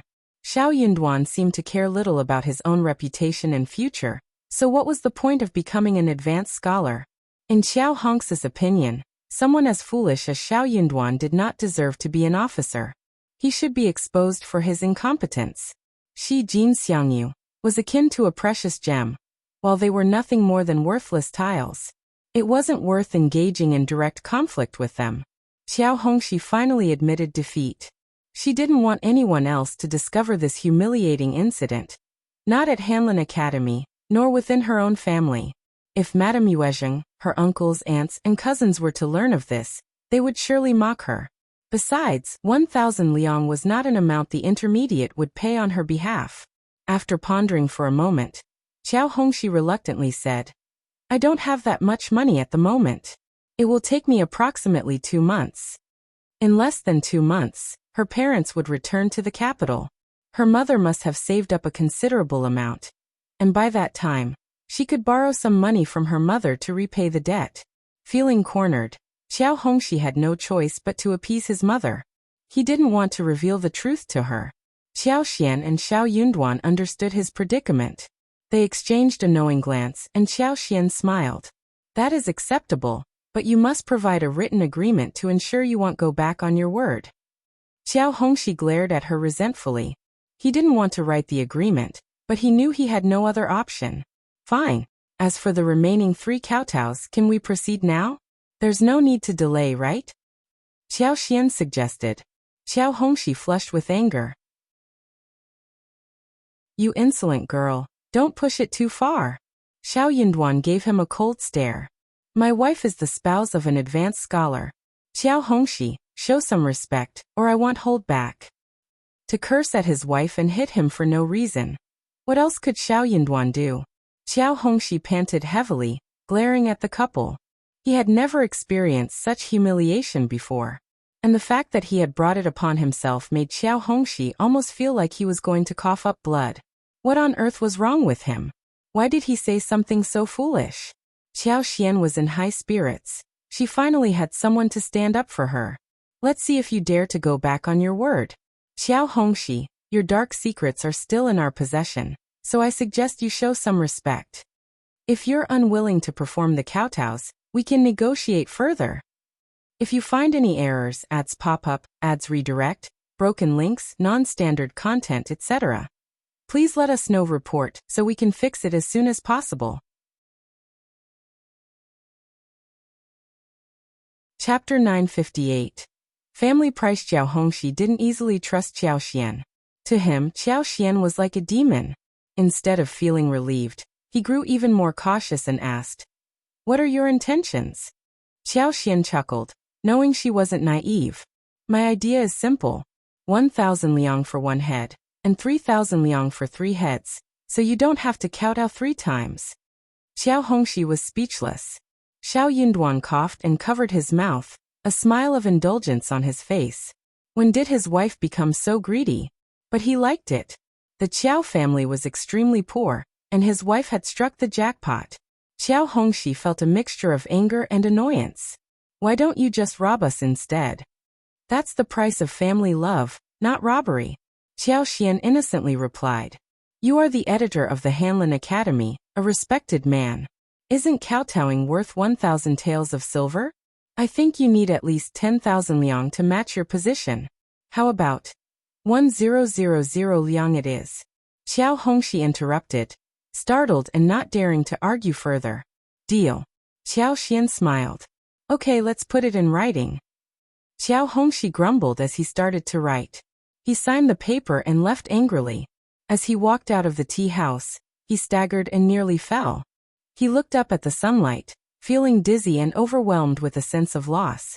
Regret 4,000 liang had slipped through his fingers. The loss of 4,000 liang hit him hard, causing him to shiver with heartache. He had never held such a large sum of money before. Even when his parents secretly provided him with financial support, it was always in smaller amounts, like 700, 800, 400, or 500. But now they were offered 4,000 liang. He wondered if his mother had any more money. If not, no, he was determined to have his share. Meanwhile, Qiao Xian continued to laugh gleefully as she put away the paper. "Darling, we are so fortunate. Luck is on our side." Xiao Yunduan felt a surge of happiness seeing her smile. "Thanks to your luck, my dear." He was simply riding on her good fortune. Qiao Xian beamed. "Darling, now that you have become an advanced scholar, what do you plan to do? If you want to stay in the capital, we can consider looking at some suburban land. Although the prices are higher in the capital, with 4,000 liang, we should be able to buy a sizable plot. We can even add some more money and buy even more." Xiao Yunduan didn't want to disappoint Qiao Xian, who had her heart set on acquiring land for farming. So he nodded, wearing a smile. Qiao Xian felt twice as elated at the thought of the Qiao family gifting her such a substantial sum, which she could use to purchase land. In Tian Shanshan's room at the Ministry of Personnel, she sat at a round table covered with an exquisitely embroidered tablecloth, engrossed in reading the imperial list.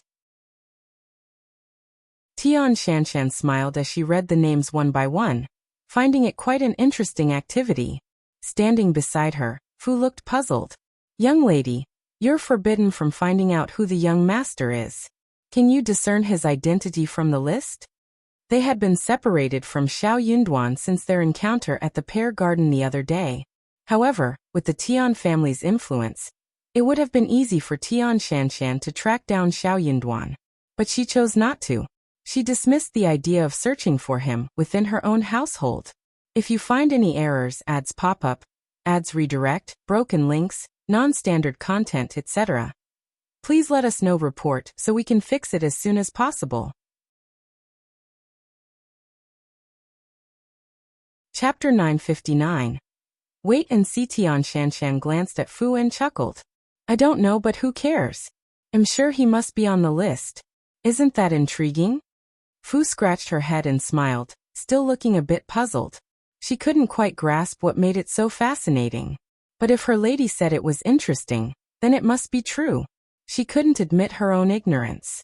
"If you say so, then it must be true." Tian Shanshan glanced at her and smiled. The young girl was naive. She was adorable, but not the brightest. She had no clue about what was happening, and Tian Shanshan had no interest in explaining it to her. She wasn't short-sighted. The person she liked couldn't have possibly failed to become an intermediate advanced scholar. She hoped he might even achieve the top position. She believed that his name must be on the imperial list at that very moment. As she looked at the names, she thought about the man she liked, who might become her future husband, and it filled her with even more happiness. The mysterious sense of destiny was too marvelous. She simply needed to savor it quietly. Just imagine in the future, when they were together, they could reminisce about this day. That would be a remarkable twist of fate. The imperial examination was about to commence, and she was eager to observe. The atmosphere during the examination wasn't as tense as the imperial examination itself, but after all the hard work they had put in, everyone hoped for a favorable ranking. As the day arrived for them to enter the Hall of Supreme Harmony, they all felt a sense of solemnity. Qiao Xian, on the other hand, had no need to worry about the ranking examination, so she had a leisurely day. They were busy preparing delicious food at home, eagerly awaiting Xiao Yunduan's return, so they could enjoy it together. In the following days, when the rankings were announced, they embarked on various outings within and outside the city, marveling at beautiful sights and purchasing local specialties. They had a wonderful time. Little did they expect that Xiao Yunduan would become the Primus. Qiao Xian and Xiao Yunduan were both stunned when they heard the news. It wasn't until they bid farewell to the officer, Lu Min, and Gu Zhio, who came to offer their congratulations, and exchanged pleasantries with the neighbors who had gathered to witness the celebration, that they closed the door. It was then that Li Xia and others knelt down to offer their congratulations and rewards. Yet even at that moment, they couldn't quite believe it. Xiao Yunduan knew he had performed well, and believed he would rank highly. But to be the Primus? That was beyond his expectations. Even now he was still in a state of disbelief. Qiao Xian was taken aback. "Darling, I have become the wife of the Primus? Oh my God! I am the wife of the Primus." Xiao Yunduan chuckled and took her in his arms, twirling her around. "Yes, you are the one and only Mrs. Primus, the first in 3 years." Qiao Xian couldn't help but burst into laughter. Xiao Yunduan held her hands. "From now on, there will be even greater achievements, all for you." A bright smile spread across Qiao Xian's face.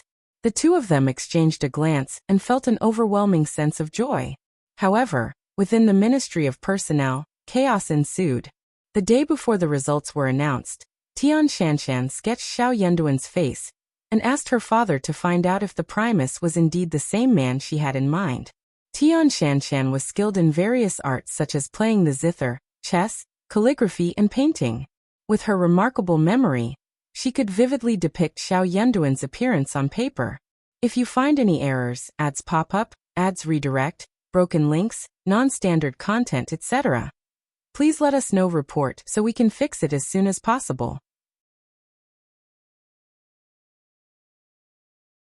Chapter 960. Elder Miss Tian. It was a simple matter for the Minister of Personnel to acquire the rankings of the newly appointed scholars before their official release. Upon hearing that the Primus was named Xiao Yunduan, the minister instructed someone to compare the portrait with the distinguished gentleman. As Elder Miss' words reached their ears, the servants immediately understood the situation. After confirming that it was indeed the same person, they hurriedly made their way to the Tian family to deliver the momentous news. Word quickly spread. It turned out that the man who had captured Elder Miss' attention had become the Primus. "Elder Miss Tian, you have excellent taste. It's a match made in heaven. Destiny. Destiny. What a remarkable tale. Primus Xiao is incredibly fortunate. I can't help but feel envious."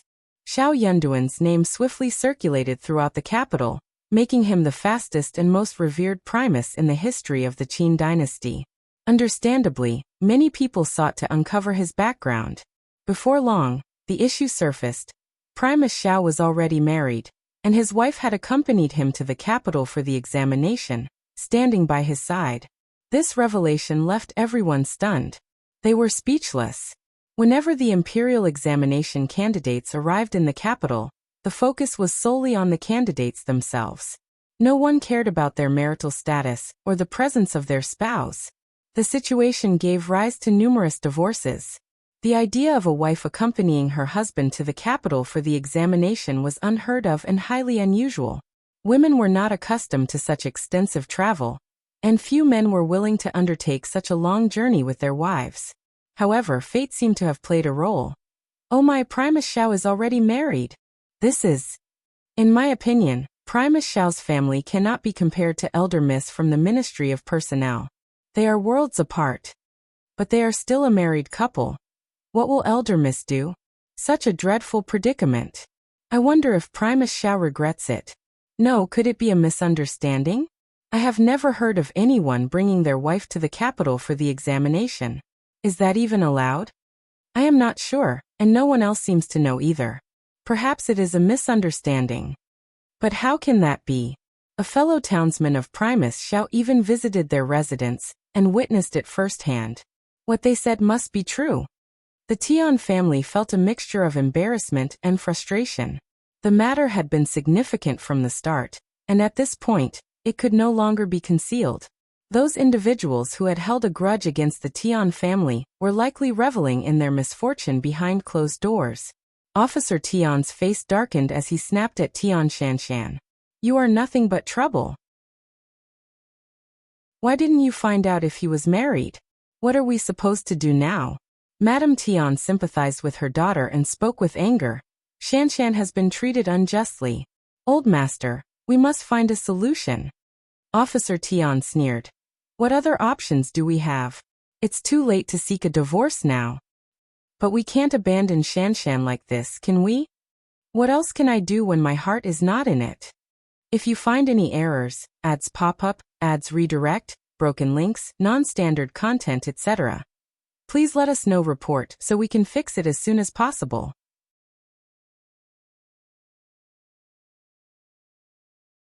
Chapter 961. Looking down at her, Tian Shanshan listened to her parents' argument with a cold expression on her face. After a moment, she spoke in a cold tone. Father, there's a solution to every problem. Primus Xiao is not married, and this is all a misunderstanding. If he comes forward and clarifies the situation, everything will be resolved. Officer Tian and Madame Tian were taken aback by her words. Madame Tian's eyes lit up. Yes, you're right. It's just a baseless rumor. Once Primus Xiao sets the record straight, the rumor will be dispelled. I believe someone must be envious of Primus Xiao and spreading false information. Officer Tian furrowed his brow and spoke in a deep voice. Shanshan, do you truly wish to marry Primus Xiao? His question surprised Madame Tian as well. She couldn't help but interject. Yes, Shanshan, you have so many eligible suitors among the noble young masters in the capital. You can have your pick. Primus Xiao is from a small town and lacks the qualifications to be compared to them. He simply isn't worthy of you. Tian Shanshan couldn't help but recall the events of that day. The pear blossoms, pure and white, danced in the air, and the young man stood before her in his simple green attire. Yet, there was an unmatched elegance and an aura that captivated her. His eyes, like precious black gems, were clear and radiant, seemingly capable of ensnaring one's soul. He was aware of her noble background, yet he remained composed and graceful, neither servile nor arrogant. It ignited a desire within her to conquer him. She couldn't accept it. Why did he look down on her? The more she dwelled on this, the more her thoughts spiraled. She couldn't stop herself. If only he weren't the Primus, it would have been fine. But he was. When she received the news, she was overjoyed. This man was fated to belong to her. Dad, Mom, if I don't marry him, I'll be the laughingstock of the capital. He has to marry me. Tian Shanshan asserted firmly. We can't afford to be humiliated. Officer Tian sighed, sharing a glance with Madame Tian. The Tian family couldn't bear the shame. Both parents regretted allowing their daughter to have her way, without knowing whom she had set her sights on. They should have discreetly investigated her interests and resolved the matter privately. That way, everything would have proceeded smoothly, and everyone would have been content. But their daughter had always been intelligent and reliable, earning their trust. Yet this time something went terribly wrong. It was an enormous mistake. The couple felt utterly helpless. Dad, Mom, please trust me. I am going to marry Primus Xiao. I promise he won't disappoint you. Tian Shanshan pleaded, rising from her seat and respectfully addressing her parents. Her words infused Madame Tian and Officer Tian with renewed determination and confidence. Tian Shanshan bid her parents farewell, and made her way back to her residence. During the journey, she remained silent, her head bowed. Fu followed behind her, maintaining complete silence out of caution. She was resolute in her decision to marry him. She had not only fallen in love with him, but she also refused to endure such humiliation. As the direct daughter of the Minister of Personnel, she was one of the most remarkable noble ladies in the capital. She couldn't bear such disgrace when it came to marriage. How would she face society in the future? She would become the wife of the Primus, ensuring her husband's bright future as a first-class official. With the support of her father, brothers, cousins, and noble concubine, accomplishing this would be a straightforward task. If you find any errors, ads pop up, ads redirect, broken links, non-standard content, etc., please let us know. Report so we can fix it as soon as possible. Chapter 962. Unexpected trouble. Her husband's accomplishments would indeed be impressive. At that time, she would still be the proud heaven's daughter, and the most esteemed young lady in the capital, admired by all. Everyone would commend her excellent taste. In due time, this incident would be forgotten, buried in the depths of people's memories. No one would dare to bring it up to her. Tian Shanshan wasn't panicking, she was seething with anger. She couldn't believe there was such a foolish man in the world who would abandon her, the Minister of Personnel's daughter.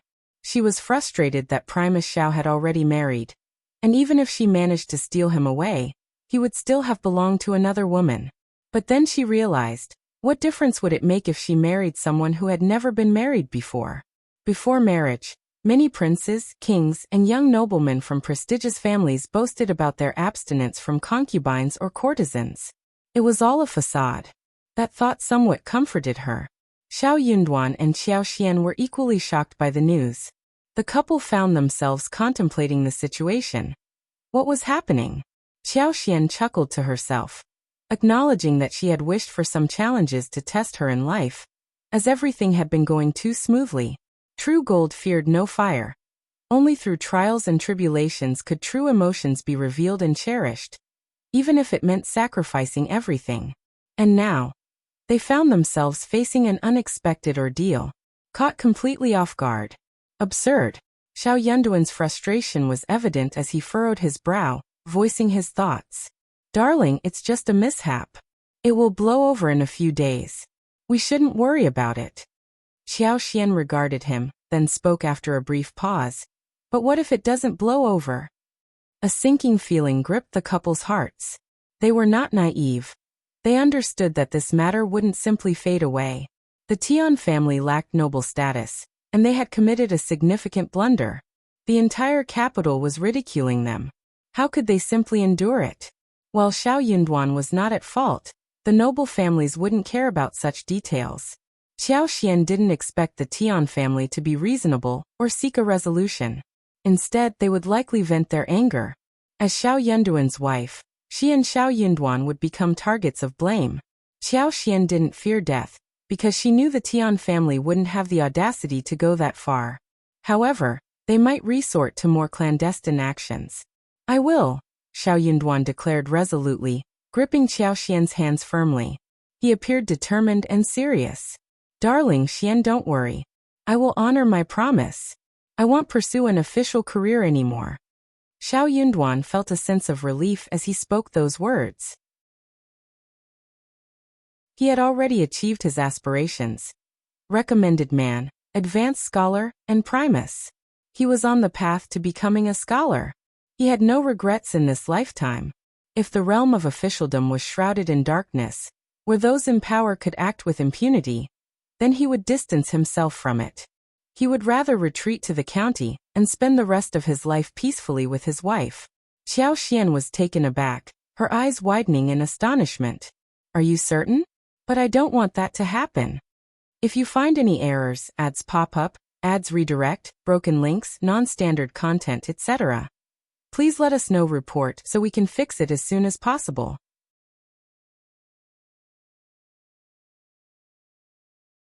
Chapter 963. When did you see her? He didn't want to abandon his ambitions and return to his hometown after achieving the title of Primus. Qiao Xian shared the same sentiment. She didn't want him to have any regrets in the future. We aren't the ones at fault, so why should we bear the consequences? It's too early to make decisions. Let's observe the situation for now, Qiao Xian suggested. Xiao Yinduan smiled and agreed. You're right. We're not there yet. Let's wait and see. But in being honest with you, Qiao Xian's heart felt a mix of sweetness and bitterness. She held his hands tightly and whispered, we can discuss this later. I don't want to be separated from you either. She didn't want to be apart from him. Good, then I have nothing to fear. Xiao Yinduan embraced her warmly. Qiao Xian laughed but suddenly let out a scream, standing upright and looking up at him. Lady Tian has fallen for you, hasn't she? Xiao Yinduan sensed something was amiss, but he hesitantly nodded. I believe so. When did you meet her? Qiao Xian asked, her tone filled with curiosity. What? Considering the rumors, Lady Tian must be proud and arrogant. It's unlikely that she fell for you just from a distance. Something must have happened that captivated her, something she deemed special. She could sense that you were destined for greatness, which is why she said those things. But how do you know her? Xiao Yinduan inquired. Qiao Xian paused, wearing a bitter expression. I don't know either. Xiao Yinduan felt unsettled. Qiao Xian's bitterness turned into suspicion.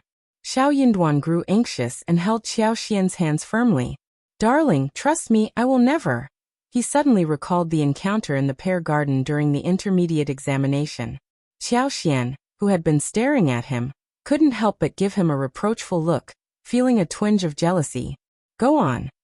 Xiao Yinduan felt a headache coming on, and was torn between amusement and frustration. He proceeded cautiously. Darling, please don't be angry. I just remembered. I might have met her before, but I didn't do anything. We merely had a chance encounter. Qiao Xian maintained an unwavering gaze, indicating her disbelief. I stumbled upon a handkerchief. Why did you pick it up? How could you do that? I didn't. I felt that if those items were picked up by someone with ill intentions, it wouldn't be good for the girl. We were gathered in the pear garden, and many candidates were waiting for the examination. My heart softened, and I picked up the brocade handkerchief. Shortly after, a couple of maids and servants dressed as men appeared, seemingly searching for something. They caught sight of me. Xiao Yinduan spilled everything in one go, speaking earnestly. His words flowed so smoothly that it was evident he wasn't fabricating the story. I only exchanged a few words with her, I swear. If I had known it would cause such trouble, I wouldn't have been so meddlesome. I shouldn't have returned the handkerchief to them. I should have burned it and disposed of it. Darling, please don't be angry. It's just my speculation. The Tian family may not be the master and servant. He genuinely had no idea. Qiao Xian felt a tinge of annoyance and playfully pinched him. It's your fault for being curious. Besides this incident, is there anything else? No. Xiao Yinduan shook his head. If you find any errors, ads pop up, ads redirect, broken links, non-standard content, etc., please let us know. Report so we can fix it as soon as possible.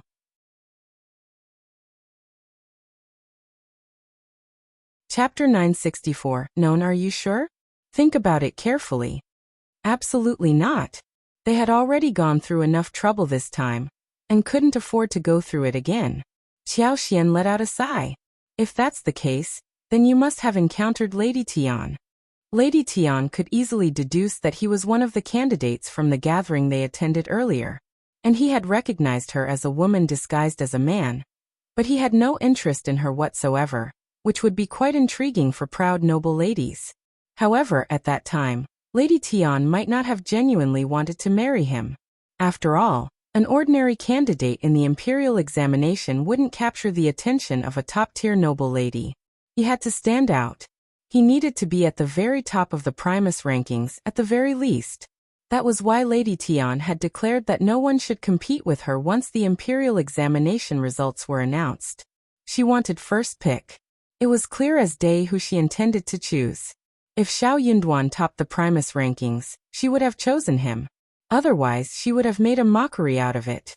After all, she was one of the most prestigious noble ladies in the capital, and could have her pick among the advanced scholars. No one would dare to refuse her. How could she know if the man who became the Primus was the same man she had encountered that day? It wouldn't be difficult for the Tian family to find out the truth.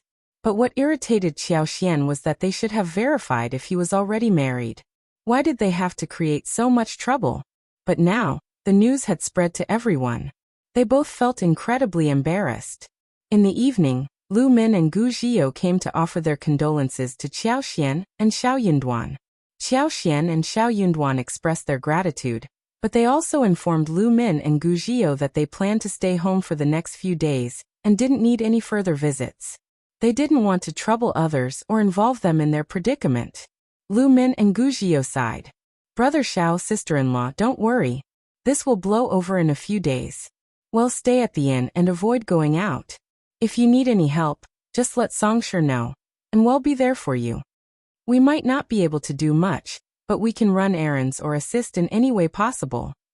Xiao Yunduan expressed his gratitude for their kind offer. 2 days later was the auspicious day according to the zodiac, and the celebratory banquet was scheduled for 2 days after that. Once that day arrived, they would meet the emperor, attend the banquet, and then the official appointment would be announced. In other words, if they could make it through the next 2 days, everything would be fine. For the next 2 days, the couple decided to seclude themselves at home and avoid receiving any visitors. Xiao Yunduan believed that his fellow students would understand the sensitivity of the situation and likely refrain from visiting him during such an awkward time. They would probably keep their distance. That night, they didn't sleep well, but their hearts felt strangely closer. They became each other's pillar of support and solace, finding strength and motivation in their mutual devotion. The next morning, to their surprise, the Qiao family paid them a visit. And they were all there, present and accounted for. Madam Lady Qiao, Old Master Qiao, Second Old Master and his wife, and Qiao Hongxi, accompanied by a few male and female servants, arrived in 2 large carts with over 10 people. As they entered the yard and house, the space became noticeably crowded. Madam Lady Qiao and the other members of the Qiao family gazed at the couple with a mix of complex emotions in their eyes. There was a sense of disbelief, as if they couldn't fully accept the situation. Yet there was also a trace of gloating satisfaction. If you find any errors, ads pop up, ads redirect, broken links, non-standard content, etc., please let us know report so we can fix it as soon as possible.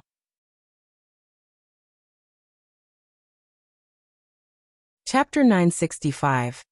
Trouble. But Xiao Yunduan had indeed become the Primus. The news hit Qiao Hongxi especially hard, and his heart ached upon hearing it. He, an advanced scholar, couldn't help but feel humiliated by the fact that Xiao Yunduan had achieved the prestigious position of Primus. It stung even more when he thought about how Xiao Yunduan would soon be working at Hanlin Academy, and how their paths would cross in the future. However, within a mere half-day, news of Xiao Yunduan's accomplishment spread throughout the capital. He was being touted as the recommended man of the Tian family.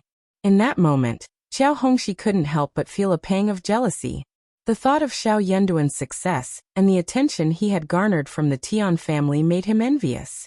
But a mischievous smile crept onto Qiao Hongxi's face as he considered Qiao Xian's situation. It seemed like a fitting retribution.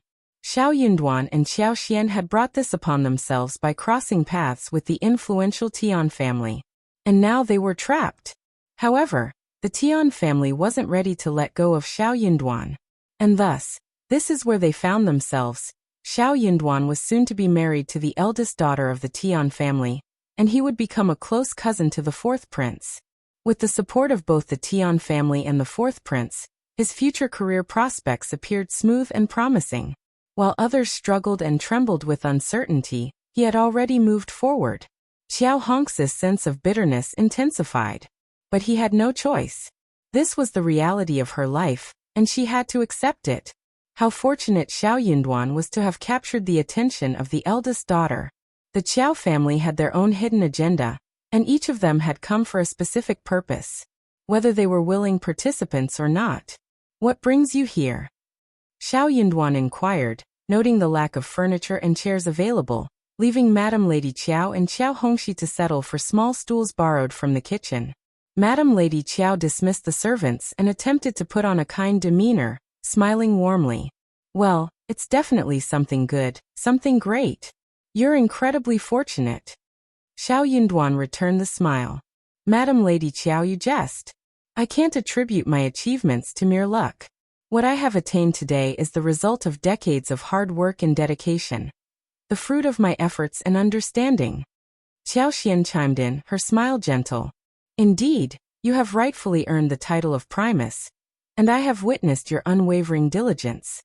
It would be remiss to discount the element of fortune that has accompanied your journey. Madame Yuezheng displayed a hint of displeasure as she forced a smile. I was merely making a remark, but you take it so seriously. That's not the kind of fortune I was referring to. I believe the news has already reached your ears? What news? Qiao Xian inwardly sneered. Madam Lady Qiao, pray tell. What news are we supposedly aware of? Indeed. Old Master Qiao frowned. Xian, how can you speak to your grandmother in such a manner? Before Qiao Xian could retort, Xiao Yunduan interjected. Old Master Qiao, if I may, kindly address my wife as Madam Xiao. Shall I submit the termination letter to the appropriate governmental office? Qiao Xian aimed to provoke them further and struck with precision. Yes, the termination letter has been meticulously drafted, signed and sealed. Are you suggesting a change of heart? How shameless. You think you can curry favor with my husband once he ascends to the rank of intermediate Primus? Dream on. You. How dare you? Silence. The members of the Qiao family grew incensed, their faces flushed with anger. Qiao Hongxi could no longer contain his frustration and sneered. So what? One Primus every 3 years. There are countless others who are destitute. Qiao Xian taunted. Oh, are you looking down on the position of Primus? Well, you certainly won't be able to attain it. If you find any errors, ads pop up, ads redirect, broken links, non-standard content, etc. Please let us know report so we can fix it as soon as possible.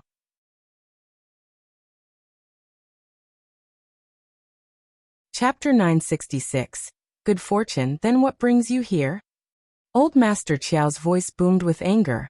You have already offended the Tian family, and yet you dare to dream of becoming the Primus?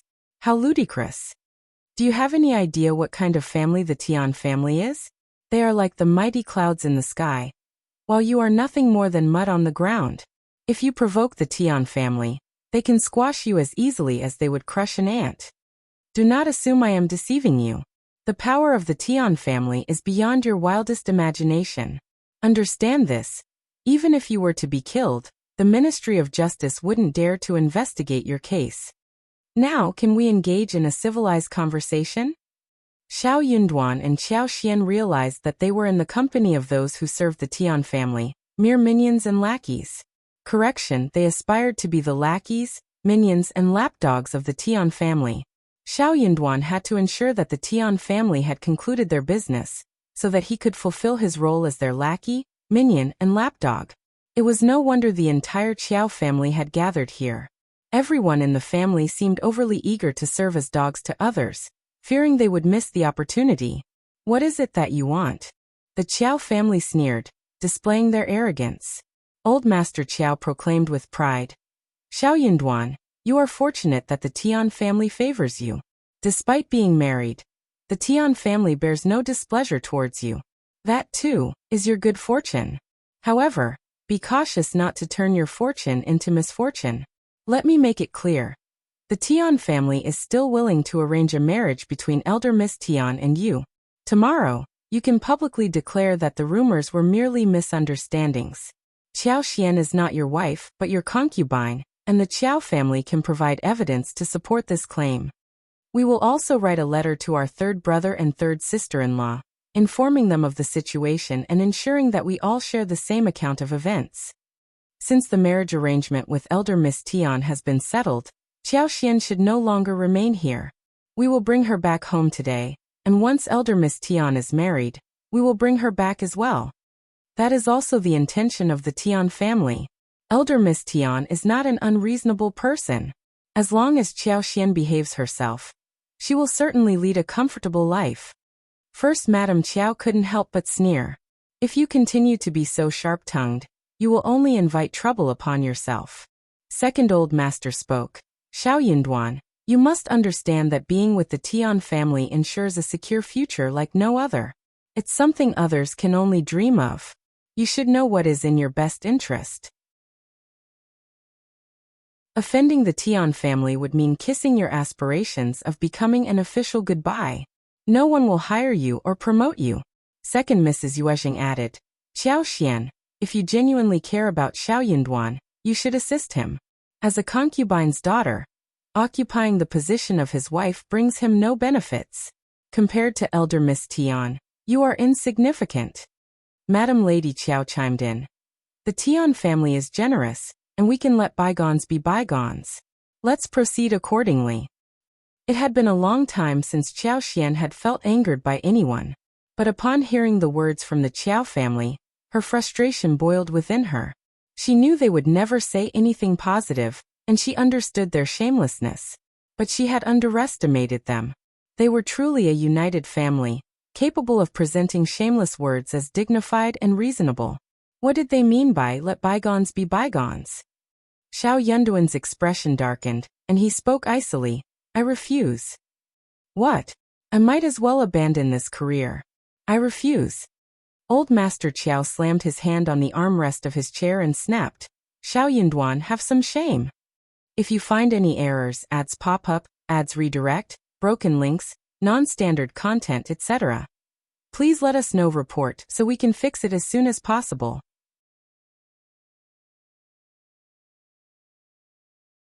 Chapter 967. Can't stop. First Madame Qiao chuckled and sneered. You really don't understand what's happening, do you? You don't want to comply? You have no right to speak. It's your good fortune that the Tian family favors you. Or rather, it's your fortune. Why don't you grasp that? Xiao Yunduan replied coldly. What will the Tian family do if I refuse? Madame Lady Qiao's gaze turned sharp as she spoke in a deep voice. You genuinely refuse? Yes. That decision is not yours to make. Madame Lady Qiao found it absurd. The Tian family must be out of their minds to be drawn to someone like Xiao Yunduan. Xian is a member of the Qiao family, and we are your elders. We have every right to intervene. Don't mention the severance letter. So what? Xian may have no connection to our family, but we are still her relatives, and it's our responsibility to be involved in her affairs. Qiao Xian and Xiao Yunduan exchanged glances. They had underestimated the situation. They had never expected these individuals to be so shameless in their attempt to curry favor with the Tian family. Qiao Xian realized she had been too naive to think that possessing the severance letter would tarnish the Qiao family's reputation and secure a plan where the Qiao family would no longer pose any trouble in the future. They would, at the very least, avoid any losses. However, they had gone to great lengths to exploit this loophole. Qiao Xian had no choice but to admit defeat. She had lost either way. What do you want? Madame Lady Qiao smiled coldly. It seems you prefer the hard way, refusing to listen. That's why we won't hold back. Xian, come and stay with us for a while. What? How dare you? Just try and see if you can prevent it. Madame Lady Qiao showed no fear of Xiao Yunduan's changing expression. She spoke with disdain. In any case, we are taking her away today. If you truly wish to be close to her, you know what to do. Once we are satisfied, we will treat her well and return her to you in the future. Otherwise, if any harm befalls her, it will be solely due to her impulsive actions, and will have nothing to do with anyone else. You. Xiao Yunduan trembled with anger. Qiao Xian's heart sank. When the family made a decision, they truly became a ferocious beast. As long as she was a daughter of the Qiao family, even if the Qiao family killed her, no one would report them to the authorities. Xiao Yunduan spoke coldly. You want to resort to force just because you have numbers? Fine, let's give it a try. We will repay you tenfold.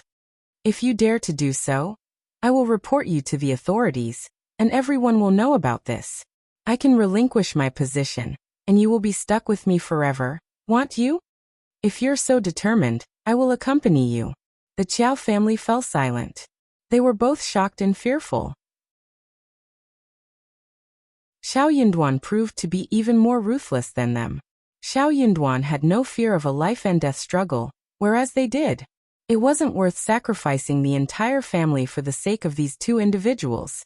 Madame Lady Qiao and her two sons began to regret their agreement with the Tian family's housekeeper, and their entanglement within this affair. But both parties seemed to be equally unhinged. They were becoming increasingly difficult to handle. If you find any errors, ads pop up, ads redirect, broken links, non-standard content, etc., please let us know. Report so we can fix it as soon as possible.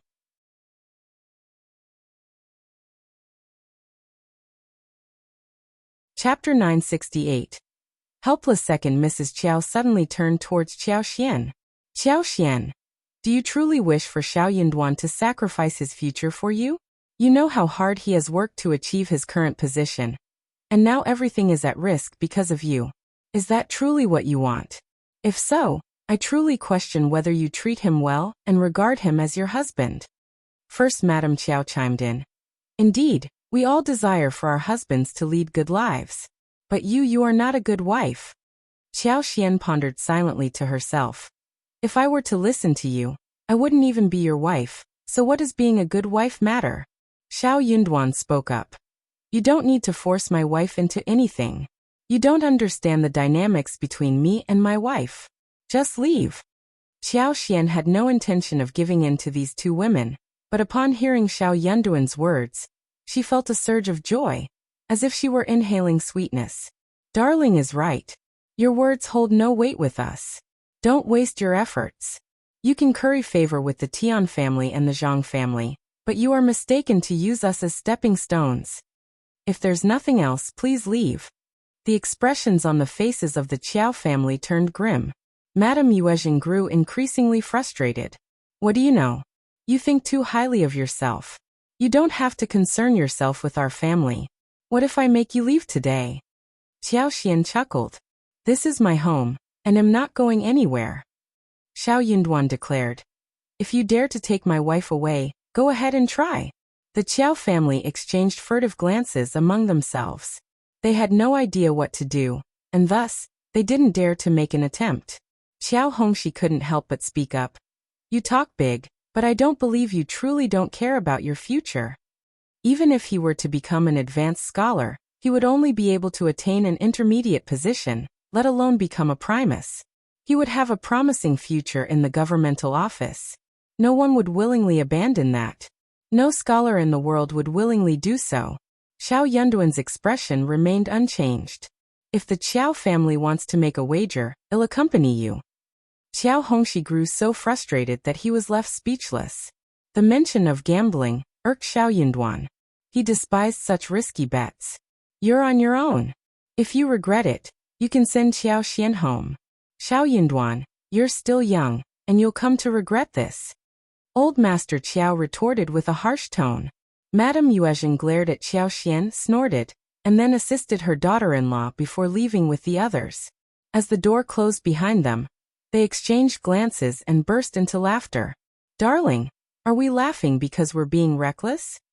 Xiao Yunduan smiled. Qiao Xian chuckled inside.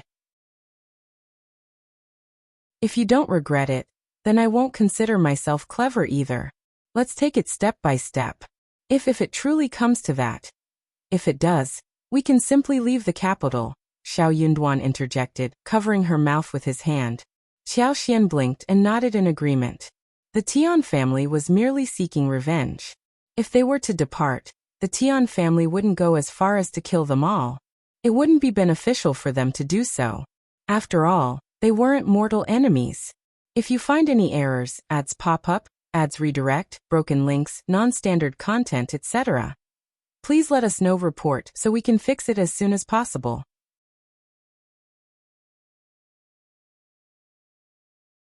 Chapter 969.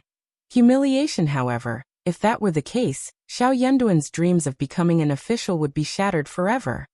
He had been a promising Primus just the day before, and in a single moment, he had lost it all, leaving Qiao Xian feeling deeply displeased. The Qiao family scolded Qiao Xian and Xiao Yunduan, their brows furrowed in worry. What were they going to do now? How would they explain this to the Tian family? They had made a promise to the Tian family through their housekeeper, but now, it was a humiliating situation to be in. But that was the least of their worries. Offending the Tian family meant they would never have a chance to excel in the intermediate level. If the Tian family was displeased, they would undoubtedly seek revenge. Those two wretches are so stubborn and unyielding. I don't understand how third brother and third sister-in-law raised her. How can Qian be so disrespectful? It's humiliating. What's the point of saying this now? The entire family lacked the courage to confront Xiao Yunduan and Qiao Xian directly, so they had no choice but to face the scolding from the Tian family. As the housekeeper of the Tian family listened to old Master Qiao's feeble response, he fell silent for a moment. He couldn't believe it. After all, in such a situation, anyone would know what to do. Did they truly not care about their promising future, and insist on keeping a concubine's daughter as the wife? Furthermore, the Tian family was not an unreasonable family. They simply wanted the concubine's daughter to relinquish the position of the main wife, allowing her to benefit in the future. He wasn't even willing to do that. Did you really tell them everything? Everything? Butler Tian repeated, seeking confirmation. The two old masters of the Qiao family felt even more humiliated. They had no choice but to nod, admitting their incompetence. Butler Tian didn't seem pleased with their response. He snorted dismissively. Anyway, you don't have to concern yourselves with this any longer. The two old masters of the Qiao family nodded and left, not daring to ask for any further favors. As long as the Tian family didn't hold a grudge against them or blame them for their actions, they would be grateful. Those two wretches deserve to be taught a lesson. It seems they want to do things the hard way. When the Tian family deals with them, they'll realize what they're truly capable of. They don't even know how lucky they are to be in the intermediate level. They were born with bad luck. Absolutely true. The two old masters of the Qiao family were both frustrated and annoyed. They wondered why such a great opportunity hadn't fallen on their own sons, but instead on the foolish head of Xiao Yunduan. It was such a waste. Butler Tian reported the situation to Officer Tian and his wife, who were greatly displeased. Officer Tian had been hesitant and reluctant to take action, but Xiao Yunduan's rejection had infuriated him. Did they truly believe they could be arrogant just because they had become Primus? How dare they turn down the Tian family? Madame Tian grew even more furious. This is too much. Old master, we must teach them a lesson. Her daughter was precious, and yet she had been humiliated time and time again. It was an act of bullying that couldn't be tolerated. Officer Tian sneered, turning to the housekeeper. You can go to Xiao Yunduan personally. No, go to the Qiao family. You know what to tell him, don't you? Butler Tian nodded firmly. I know exactly what to say. Good, then go ahead. Very well, old master. Butler Tian discreetly arrived at Xiao Yunduan and Qiao Xian's home in an inconspicuous wagon. Hearing the abrupt and forceful knock on the door, the couple immediately sensed that something was amiss. If you find any errors, ads pop up, ads redirect, broken links, non-standard content, etc., please let us know. Report so we can fix it as soon as possible.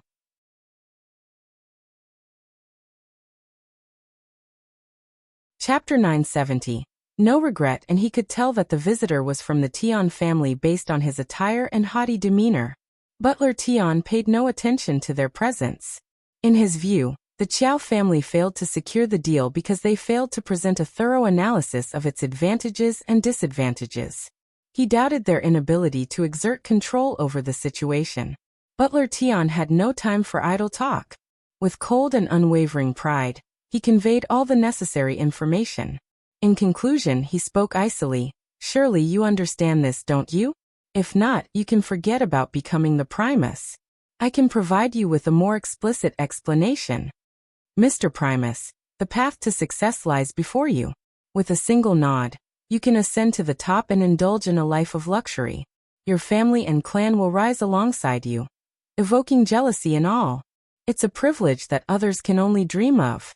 Mr. Primus, are you still hesitant? You must carefully contemplate this. It marks a significant divergence. Butler Tian refrained from issuing any direct threats, Yet each word carried an ominous undertone. Xiao Yunduan felt an unexpected tranquility within his heart. He possessed his own ambitions and objectives, and he refused to accept such an offer. But he would never have regrets. He could not engage in such immoral, shameless, and dishonorable acts, nor had he ever contemplated leveraging nepotism for personal gain within the government. Even as a first-class official, he wouldn't be able to live a peaceful life in that manner. In this world, there were those who solely pursued profit, and there were those who upheld righteousness and integrity. I will ponder upon it, Xiao Yunduan replied slowly after a moment of silence. Qiao Xian cast a glance at him but remained silent. Butler Tian wore an expression of smug satisfaction. There's no need for you to contemplate, is there? Mr. Primus, I expect a prompt response. Our old master and madam await my answer. Xiao Yunduan replied. I need time to think. Steward Tian stumbled over his words, his irritation evident. He shot a displeased look at Xiao Yunduan and said, Very well, I shall return tomorrow, and I hope Mr. Primus will have a satisfactory answer by then. But Butler Tian remained indifferent to Qiao Xian's demeanor and her willingness to comply. In his view, Qiao Xian had no authority to voice her opinion. She lacked the qualifications to accept such an offer. Xiao Yunduan remained silent. Butler Tian sneered and departed. Qiao Xian turned toward Xiao Yunduan, her expression filled with inquiry. You, listen to me first. Xiao Yunduan placed his hands on Qiao Xian's shoulders and forced a gentle smile. Let's leave the capital. Qiao Xian's eyes widened. I want us to attend the Qionglin banquet the day after tomorrow. If that doesn't work out, we can leave the capital. I refuse to yield, even if I may have regrets. Qiao Xian experienced a surge of complex emotions. It felt as if her internal organs were entangled in a jumble. It was the worst-case scenario they had discussed. However, as the moment drew near, Qiao Xian discovered her heart racing in disarray, and her legs growing weak. Tears welled up in her eyes. You fool, Xiao Yunduan chuckled, gently wiping away the tears at the corner of her eyes. He lowered his head and planted a tender kiss on her forehead. With a resolute tone he said, Tomorrow, I will have Songshi discreetly search for a hostel. The day after tomorrow, you will stay at the hostel. It's best if you don't remain here any longer.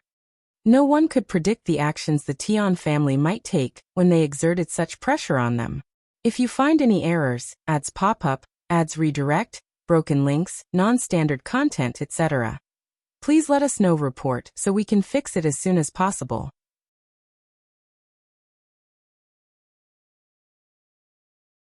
Chapter 971. Out. Xiao Xian shook her head and firmly declined.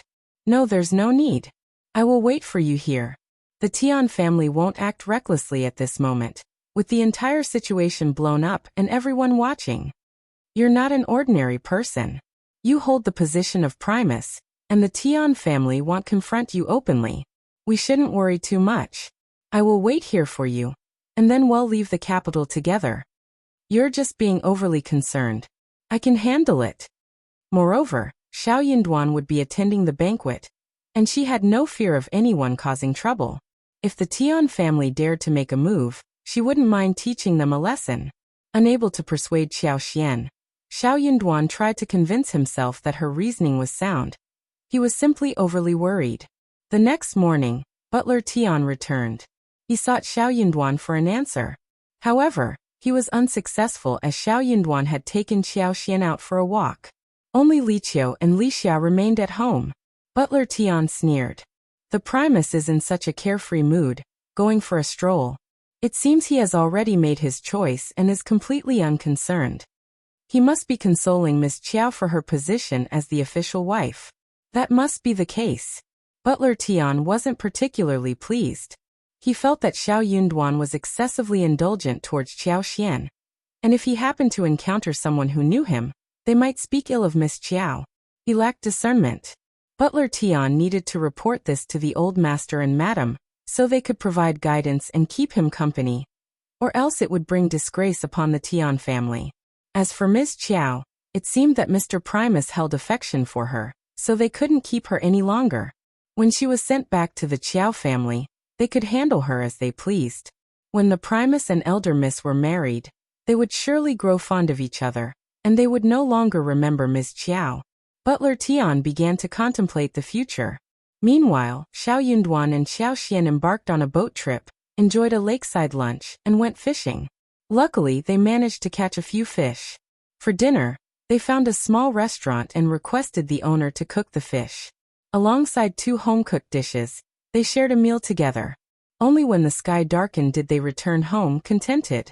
The capital was vast, and regardless of the Tian family's influence, it was impossible to locate 2 individuals amidst the sea of people. Upon their arrival home, Butler Tian, who had been waiting for quite some time, grew increasingly irritated, his face darkening. "Mr. Primus, you seem to be in quite a good mood. Where have you been? What took you so long?" he exclaimed. Xiao Yunduan cast a composed glance at him and smiled. "Butler Tian, you certainly carry an air of authority." However, his tone held a hint of reproach. Butler Tian stiffened, realizing that Mr. Primus would soon become his son-in-law. He inwardly sighed, acknowledging his impatience. "I was too hasty. Mr. Primus, I seek an answer from you." He glanced disdainfully at Xiao Xian. Xiao Yunduan grasped Xiao Xian's hands and spoke slowly. "I am merely a humble boy from the countryside. I am unworthy of Elder Miss Tian. If you find any errors, ads pop up, ads redirect, broken links, non-standard content, etc., please let us know. Report so we can fix it as soon as possible."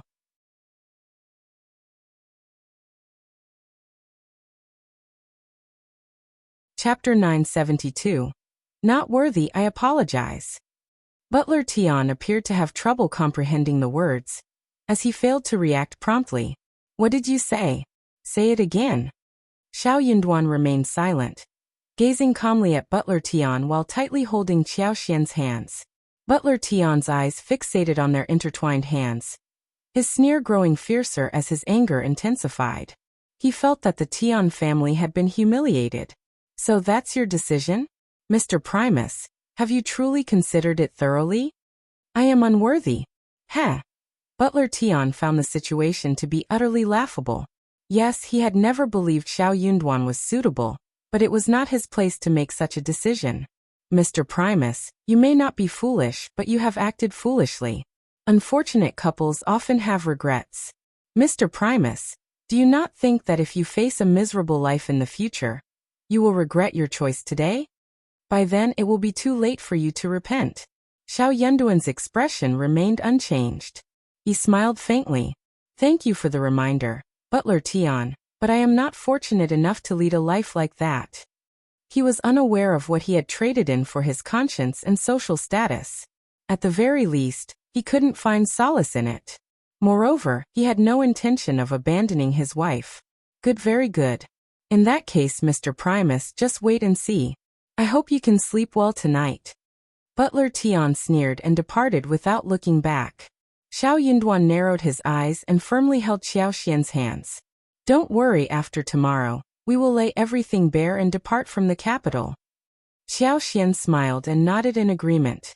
When Butler Tian returned to the mansion, Tian Shanshan was present at her parents' residence, adamantly refusing to leave. "Dad, Mom, this is my marriage. I want to be part of the discussion too," she insisted.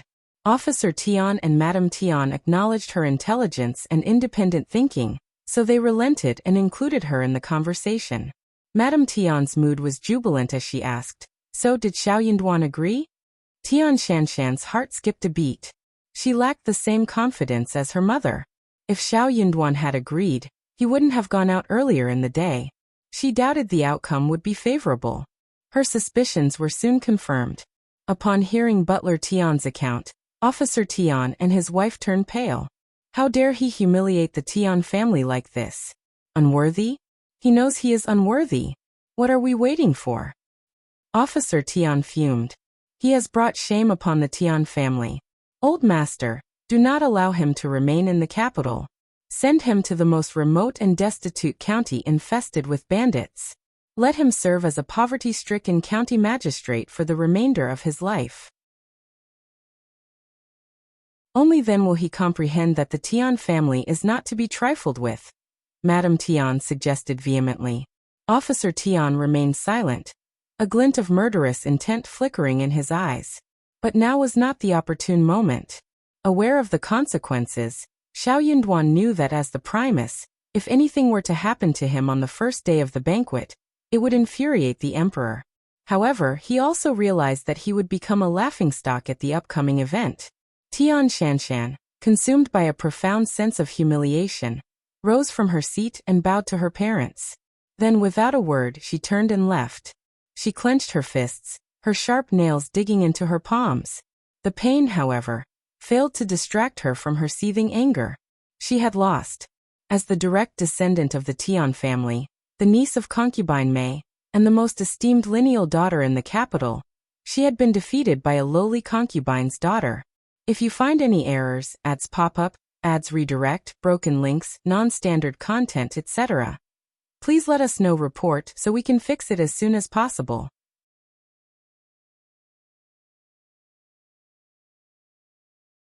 Chapter 973. Reasonable Tian Shanshan regretted that she did not make the plan earlier. If she had started to work on it when they ran into each other in the pear garden, she could have guaranteed that it would not have turned out like this. Time was running out, and there was little she could do right now to make it happen. She should have known that this handsome man would become the Primus, and she should not have hesitated. Tian Shanshan did not blame Xiao Yunduan. Instead, she liked her even more. She even believed that Xiao Yunduan was the man she was seeking to get. On the contrary, she hated Qiao Xian, whom she had never met before. She was just unreasonable. Tian Shanshan returned to her room and soon changed into a new set of clothes. She was going out. Fu's face changed. "Miss, come with me." Tian Shanshan had always had her own ideas. She threw a look at Fu, who was so frightened that he did not dare to say anything to stop her. Xiao Yunduan and Qiao Xian had not expected that Tian Shanshan would come to their door personally so late at night. The two of them were talking about leaving the capital when they heard that someone came to visit them. They did not expect that it was Tian Shanshan and her maid. Qiao Xian already knew who Tian Shanshan was, when she was standing right in front of her, and she could tell that she hated him. Qiao Xian found it strange. She was the one who was thinking about her husband, and before she even started to do anything to her, she started to hate her. Xiao Yunduan was startled. He could tell who this man was. He could not help but feel disgusted. "I am sorry for being presumptuous, but I don't think I will feel at ease if I don't show up like this." Tian Shanshan looked directly at Xiao Yunduan. "I need to speak with you alone." "Please." Xiao Yunduan did not go into the room. He nodded at Qiao Xian and walked a few steps away, intending to have a private talk with Tian Shanshan in the yard. Tian Shanshan felt suffocated. She knew that they did not welcome her, and that was the first time she had been unwelcomed since she was born. Fu snorted. "You don't know how to be polite. Don't you know how to invite my miss into the room for a chat? Is that how you treat guests?" Qiao Xian was thinking. "You two girls are here at someone else's home in the middle of the night, and you are talking with the host alone? You are definitely not the polite one." Xiao Yunduan ignored what Fu said, as did Qiao Xian. She was not going to avoid that. She was just standing right there. Fu felt a bit embarrassed. She threw a glare at Qiao Xian. "Qiao Xian." She was throwing the look back at Xiao Yunduan. Tian Shanshan was proud and arrogant. She had used up almost all of her courage to come to the door. She was not going to ask Xiao Yunduan to let her in. "You remember me?" Xiao Yunduan nodded. "Yes, I recognize you." For some reason, Tian Shanshan's heart skipped a beat, and she felt tears welling up in her eyes. She turned to Xiao Yunduan with a wronged look. "What is wrong with me? Why?" Under the moonlight, the girl was standing right in front of him, looking so beautiful and pitiful. But Xiao Yunduan did not feel any pity towards her. What right did she have to ask this question? She knew what the Tian family had done. No matter how pitiful they looked, they could not change the nature of bullying people. "Lady Tian, I am already married." Tian Shanshan sneered and said aggressively, "What if you are not married? Are you willing to marry me? If you find any errors, ads pop up, ads redirect, broken links, non-standard content, etc. Please let us know report so we can fix it as soon as possible.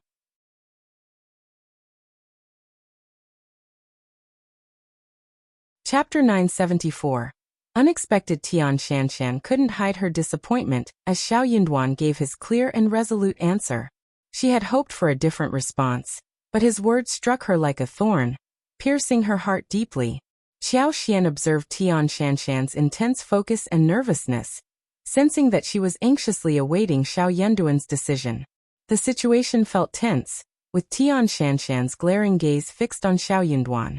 Xiao Yunduan, known for his cunning nature, understood the weight behind Tian Shanshan's question. The answer he gave would leave a lasting impact, impossible to shake off easily. However, Xiao Yunduan didn't hesitate to respond. His voice held conviction as he firmly stated, "No." Tian Shanshan couldn't contain her frustration any longer and raised her voice. "Why?" Xiao Yunduan remained composed, his determination unwavering. "That is not possible, Elder Miss Tian. Your question holds no meaning. I, Xiao Yunduan, will only marry Qiao Xian." Curiosity drove Tian Shanshan to probe further. "What about in the next life?" Xiao Yunduan's response reflected his belief. "I won't have control over the next life. But if I could, I hope our destined connection would continue in this lifetime." Tian Shanshan found herself at a loss for words, overwhelmed with sadness and a sense of loss. It was the first time she experienced the disappointment of not getting what she desired. Tian Shanshan couldn't shake off the bitter taste that lingered in her heart. She never imagined that she would experience such emotions one day. It was clear to her now that this man, Xiao Yunduan, had left an indelible mark on her life. Pursing her lips with a mix of bitterness and resignation, Tian Shanshan cast a deep, meaningful look at Xiao Yunduan before turning away and leaving without looking back. She halted briefly as she passed by Qiao Xian, uttering words that hinted at a veiled threat, and then continued on her way. Qiao Xian maintained a calm demeanor as she watched Tian Shanshan's departure. The encounter left her contemplating the implications of that final statement. It carried an air of intimidation that sent a shiver down her spine. Sighing softly, Qiao Xian smiled at Xiao Yunduan. "We won't have any unwanted guests tonight, will we?" Xiao Yunduan smiled in return and approached Qiao Xian, gently taking her hands into his. "Whether there are others present or not, nothing will change." Qiao Xian chuckled, reassured by his words. "As long as you say that, I won't be bothered, regardless of the circumstances."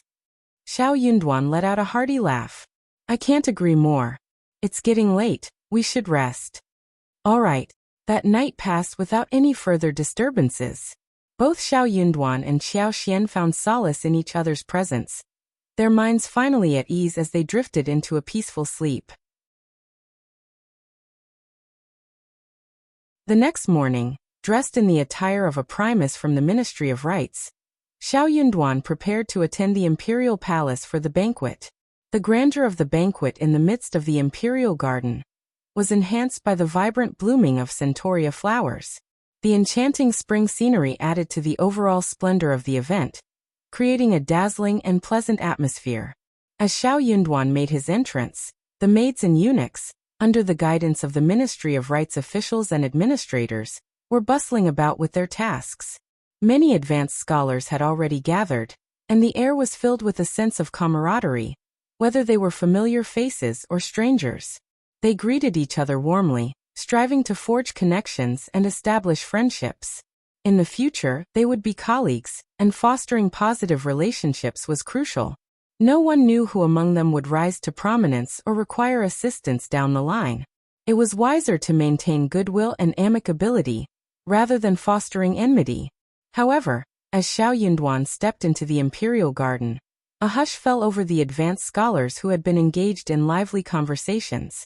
All eyes were fixed on him, filled with various emotions: curiosity, avoidance, mockery, disdain, or even a somber demeanor.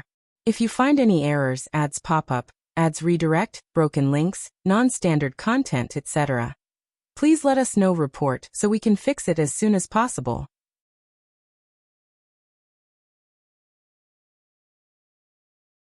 Chapter 975. No regrets. The advanced scholars observed him intently, but none approached him. They merely smiled and nodded from a distance. By declining the Tian family's offer, he effectively severed his career prospects.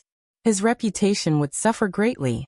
Furthermore, befriending him meant going against the powerful Tian family, a risk no one was willing to take with their own future. It was fortunate that they refrained from kicking him when he was down. Most people regarded him as foolish. Some secretly admired his courage, yet they questioned the value of his actions. He should have been surrounded by admirers, greeted with laughter upon his arrival. Instead, he was shunned, receiving no acknowledgement or greetings. She pondered on his emotions and whether he regretted his decision. Xiao Yunduan, however, harbored no regrets. Regardless of others' treatment, he remained the Primus, unmatched by anyone else. Xiao Yunduan chose not to engage in the commotion. He found a seat and patiently awaited his tea. With no desires in her heart, she remained free from worries and concerns. Soon, Lu Min and Gu Jiao arrived together, exchanging greetings with everyone before joining Xiao Yunduan at his side. "Brother Xiao, why didn't you wait for us?" one of them exclaimed. "Yeah, we went to Brother Xiao's home and discovered he had already left," another added. Xiao Yunduan smiled. "I apologize, it's my fault. I will make it up to you, I promise." The three of them exchanged glances and burst into laughter. "Of course. We won't stand on ceremony with you, Brother Xiao." They then shifted their conversation to another topic. Xiao Yunduan hadn't invited them to accompany him because he didn't want to trouble them. They understood that their previous comments had made their position clear. Xiao Yunduan felt grateful. Their loyalty hadn't been in vain. Lu Min and Gu Jiao didn't consider it a big deal. They hailed from the same place as Xiao Yunduan, and had always shared a good relationship. Even if the Tian family held a grudge and severed ties with Xiao Yunduan, they wouldn't let it affect their friendship. If the Tian family wasn't narrow-minded, they wouldn't mind continuing to spend time with Xiao Yunduan. After all, they were friends. So they decided to be open and candid as always, to avoid unnecessary complications. Gradually, all the advanced scholars arrived, including the second and third place winners, whose treatment stood in stark contrast to Xiao Yunduan's as the Primus. As the runner-up and third place winner entered, they received an abundance of flattery and warm greetings. However, both individuals were over 40 years old, with half of their hair already gray. They didn't possess the same level of attractiveness as Xiao Yunduan. Even though they received flattery from the crowd, a sense of regret lingered within them. Officer Tian and the other esteemed adults arrived shortly after. The advanced scholars held their breath and respectfully greeted them. Many eyes shifted toward Xiao Yunduan. Remaining composed, Xiao Yunduan greeted everyone without distinction. "If you find any errors, ads pop up, ads redirect, broken links, non-standard content, etc., please let us know. Report so we can fix it as soon as possible."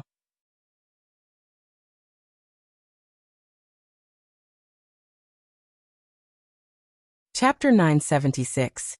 Eager Officer Tian cast a disdainful glance at Xiao Yunduan, a sneer playing on his lips. As long as the Tian family held power, Xiao Yunduan would never rise above. How audacious of him to attend the banquet after offending the Tian family. Officer Tian begrudgingly acknowledged that Xiao Yunduan stood out among the advanced scholars. It was no wonder his prideful daughter had developed feelings for him. But Xiao Yunduan was too foolish to comprehend the gravity of his actions, ensuring an unfavorable fate awaited him. One day, he would regret his choices. As the time neared, a group of well-dressed eunuchs guided the advanced scholars to line up according to their rankings, first, second, and third. They followed the courtiers and knelt before the emperor as a gesture of respect. The advanced scholars couldn't help but feel a surge of excitement as they beheld the emperor's presence. It was a profound honor to witness the sky in such a manner. Accompanied by the crown prince, several princes, and distinguished scholars from the pavilion, Emperor Qian of Qi entered the imperial garden. His gaze fell upon the newly minted advanced scholars, kneeling before him. He beamed with joy. When the government admitted scholars, it injected fresh vitality into the court, ensuring a smooth transition of power. Each new examination held immense significance. Once the emperor settled in his seat, the ceremonial officer's voice rang out, and the advanced scholars and courtiers prostrated themselves. Long live the emperor! The cheers surged like a tsunami, resonating through the skies. Emperor Xian's face lit up with delight. He laughed heartily, instructing everyone to rise. He commended them and encouraged the scholars to devote themselves to the nation, shoulder the burdens of the imperial court, and work diligently for the well-being of the people under the Qin dynasty's rule. The newly inducted advanced scholars knelt once again and replied with resounding voices, their unified cheers filling the air. Their faces flushed with excitement, and their eyes sparkled with anticipation. The energy within them surged, their hearts yearning to become diligent officials who would work tirelessly for the country and its people, a gesture of gratitude towards the benevolent emperor. Emperor Xian's satisfaction grew, and he instructed the servants to serve wine and delicacies to the scholars. At such gatherings, poetry compositions were expected, serving as a means for courtiers to engage with the advanced scholars and familiarize themselves with one another. It was also an opportunity for the new scholars to showcase their talents. The advanced scholars brimmed with enthusiasm, eager to participate in this customary exhibition. This was the highly anticipated spectacle of every banquet, a lively, captivating display of talent.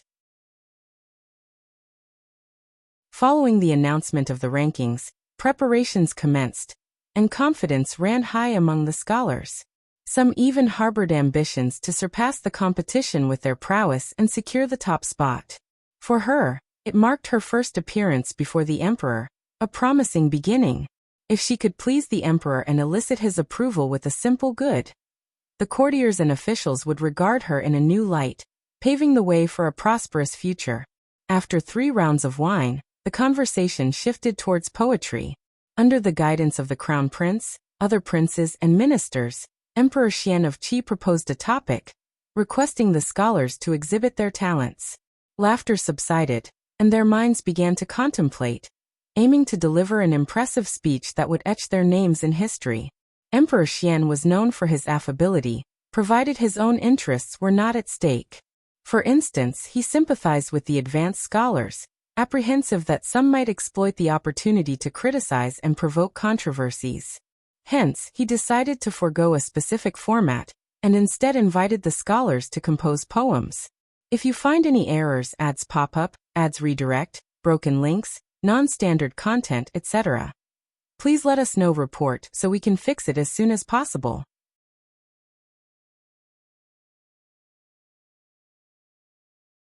Chapter 977.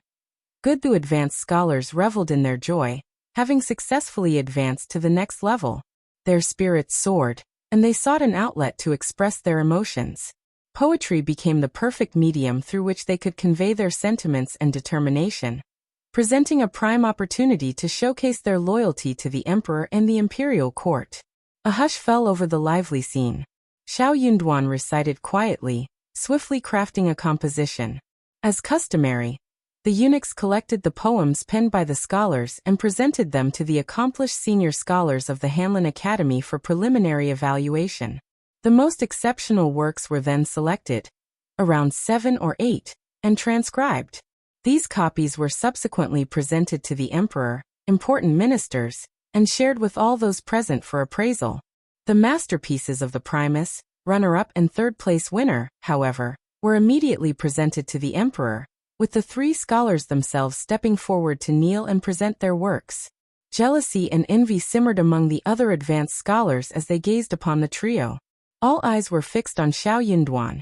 He was not only the Primus but also the youngest, and the scandal surrounding him and the Tian family's elder miss had attracted the most attention. The situation grew increasingly complex. Amidst the jealousy and envy, there were also individuals who relished the opportunity to mock and witness the unfolding drama. Yet, Xiao Yunduan paid no heed to the commotion. Setting down his pen upon completion, he patiently awaited the summons.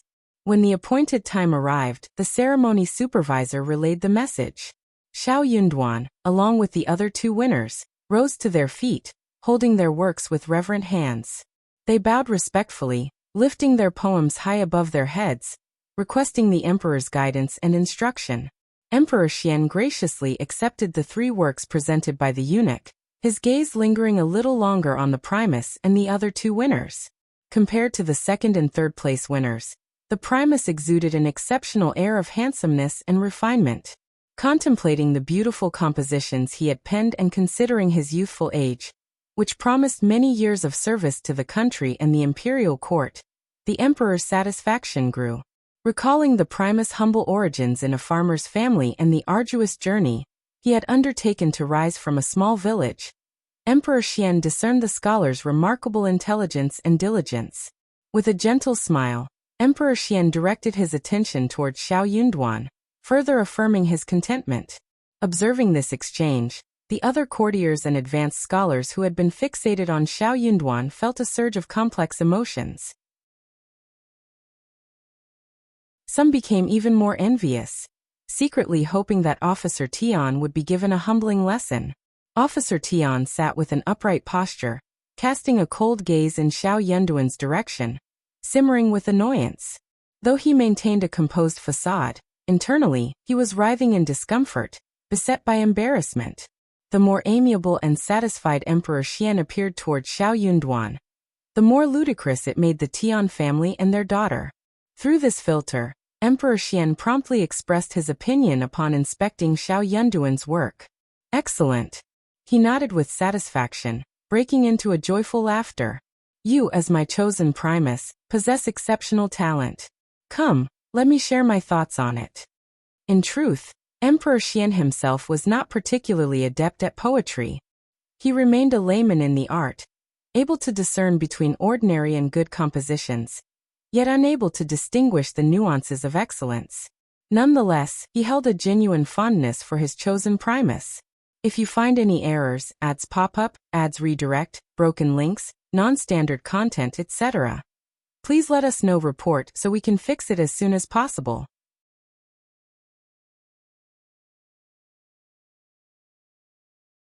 Chapter 978. Sweat. Xiao Yunduan was taken aback by the emperor's praise. He even questioned whether he was looking at his own work. He knew the true caliber of his composition. It was an ordinary piece, perhaps commendable in the eyes of average scholars, but among the esteemed gathering of scholars present, including many renowned and accomplished individuals, it should not have stood out. As the Primus, he understood that not all advanced scholars excelled in poetry. Thus, it was normal for the Primus to produce a more ordinary piece among such esteemed experts. No one would suspect his lack of talent. Therefore, he had felt little pressure while crafting this particular poem. Yet he couldn't comprehend why the emperor had spoken so highly of it. Emperor Qian, in his praise, ordered his attendants to give the poem a closer look. What more could they do? Xiao Yunduan smiled and added a few more words of gratitude, all the while wondering if he was truly deserving of such accolades. After all, when the emperor commended them, the courtiers would undoubtedly follow suit. They were not as discerning as the emperor himself. The eunuch responsible for delivering the poetry also recited it to the other advanced scholars. Copies of the poem were distributed to the scholars as well. The expressions of the advanced scholars stiffened momentarily, exchanging glances with one another. They mustered forced smiles and joined the ministers in praising and admiring the work. That is an exceptional poem. No wonder he is the Primus. He is capable of producing such magnificent work. I am so lucky to have been able to read the masterpiece by the Primus. Look at the beginning of the story. It is totally out of the ordinary. Ordinary people would never have thought of this. I think that is the best idea. How did you get it? The Primus is so quick-witted. It is so good to use the words unclean and scarred moon in these 2 areas. Xiao Yunduan got so nervous. He, who had been calm and honest since he walked into the imperial garden, finally felt embarrassed and uncomfortable. He had no idea where to put her hands and how to place his feet. He sat there stiffly, not knowing whether to laugh or cry. That was such a terrible feeling. Hearing the compliments about Xiao Yunduan, Emperor Qian believed that his Primus was very good at making poems. Why were they speaking so sincerely? He laughed and said happily, "My Primus is so talented and handsome." The ministers and advanced scholar were speechless inwardly, but they all agreed with Xiao Yunduan. They spoke highly of Xiao Yunduan, saying that he was the best scholar in history, and that ordinary poem of his was one of the best poems in history. Xiao Yunduan could not stand that anymore. He got up, bowed and said, "Your Majesty, I am so ashamed, I don't deserve your praise." Emperor Qian laughed. "You are too modest, Primus. Not only are you advanced, but you are also morally upright. I am very glad." Xiao Yunduan said, Thanks." Why did he feel that the story was getting worse and worse? If you find any errors, ads pop up, ads redirect, broken links, non-standard content, etc., please let us know. Report so we can fix it as soon as possible.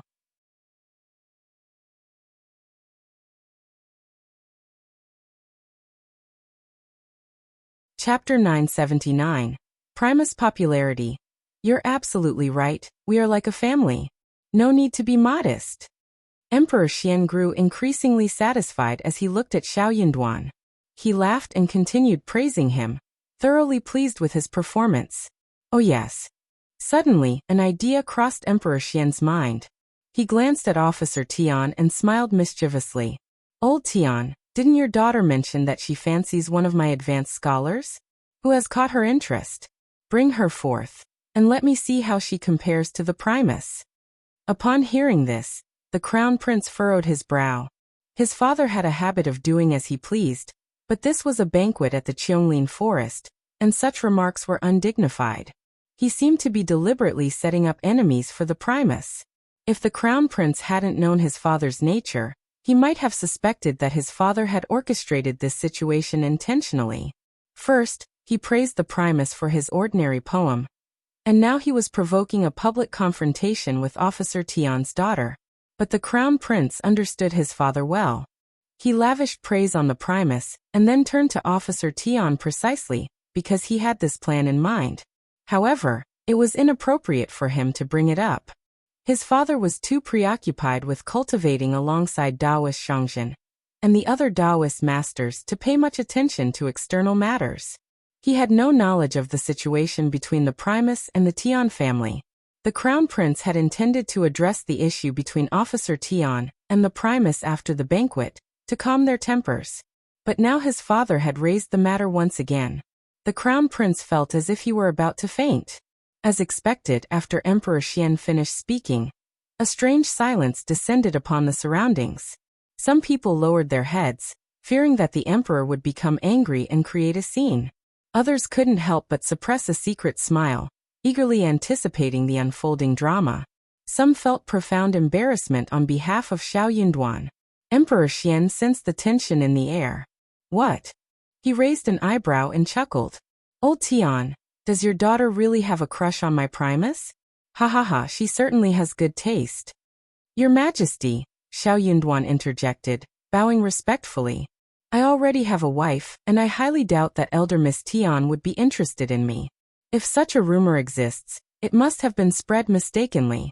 Please, Your Majesty, allow me to clarify." Officer Tian snorted and cast a disdainful glance at Xiao Yunduan. The Crown Prince joined in, trying to defuse the awkward situation. The Primus is correct.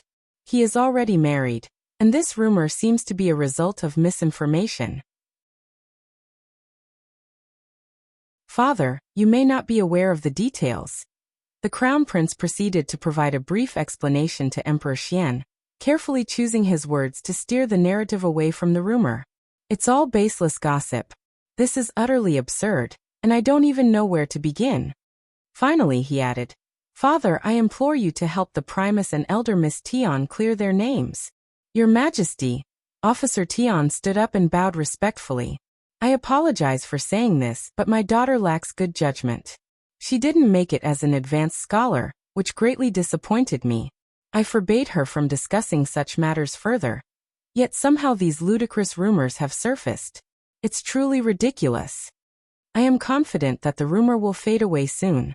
Primus, please disregard it." Upon hearing this, Emperor Qian's eyes gleamed with understanding. He exchanged a knowing glance with the Crown Prince and Officer Tian, comprehending the situation clearly. If you find any errors, ads pop up, ads redirect, broken links, non-standard content, etc. Please let us know report so we can fix it as soon as possible.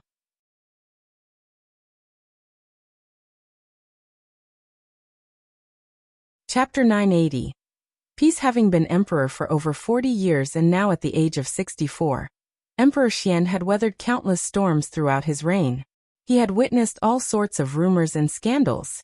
If the rumor had gained traction, it meant that there was some truth behind it. While spreading rumors about the Primus might not be too scandalous, spreading rumors about the Tian family's elder miss would be a great humiliation for them. However, the fact that even the crown prince was aware of the rumor indicated that it had likely spread throughout the city. The Tian family's reputation would be greatly tarnished if the rumor persisted. Emperor Qian found the whole situation intriguing. After all, he had appointed the Primus of the new cohort, and he knew that the Primus remained loyal to his wife. His decision had been correct. Emperor Qian understood that not everyone could resist the influence of the Tian family. It was not surprising that they had severed ties with the Primus and arranged a new marriage for him. The Tian family might have been unfortunate, but they couldn't blame the Primus for their own misfortune. While he believed that the Tian family had brought this upon themselves, Emperor Qian acknowledged their status and prestige.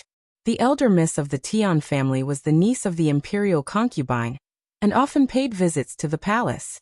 He had interacted with her before and recognized her intelligence. She displayed a touch of arrogance, but such demeanor was expected from a noble lady in the capital. He quite liked that young woman. Yet he couldn't help but feel a sense of sadness for her. Emperor Qian decided against pressing for the truth, as doing so would only bring humiliation upon the Tian family. Instead, he spoke out against the rumor.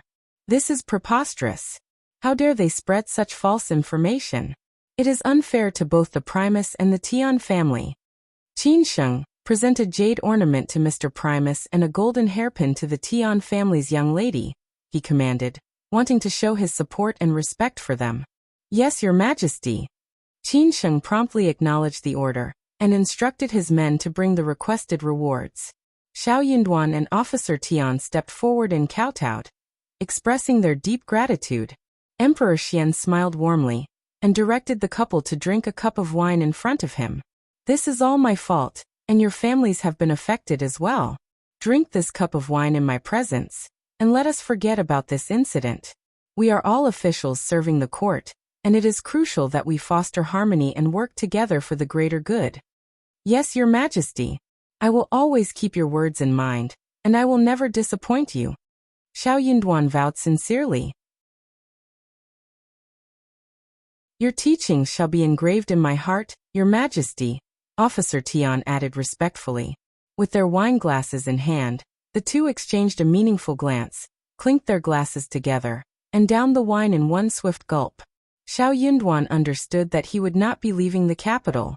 Instead, he would be joining Hanlin Academy. Officer Tian also grasped the situation. For the time being, he would refrain from causing trouble for Xiao Yunduan and treat him amicably on the surface. Both of them, grateful for the emperor's leniency, were left with no room to voice any objections. The consolation bestowed upon Shanshan by Emperor Qian further ensured that no one would dare challenge the situation. However, Shanshan's prospects for finding a good suitor in the next couple of years were dim. All because of Xiao Yunduan. Officer Tian was in no rush. He would make Xiao Yunduan pay for his actions. Keeping him within the capital would allow for easier monitoring and manipulation. Xiao Yunduan had become an eyesore, but Officer Tian was determined to make him regret his deeds. No one would escape unscathed after humiliating the Tian family. If you find any errors, ads pop up, ads redirect, broken links, non-standard content, etc., please let us know report so we can fix it as soon as possible.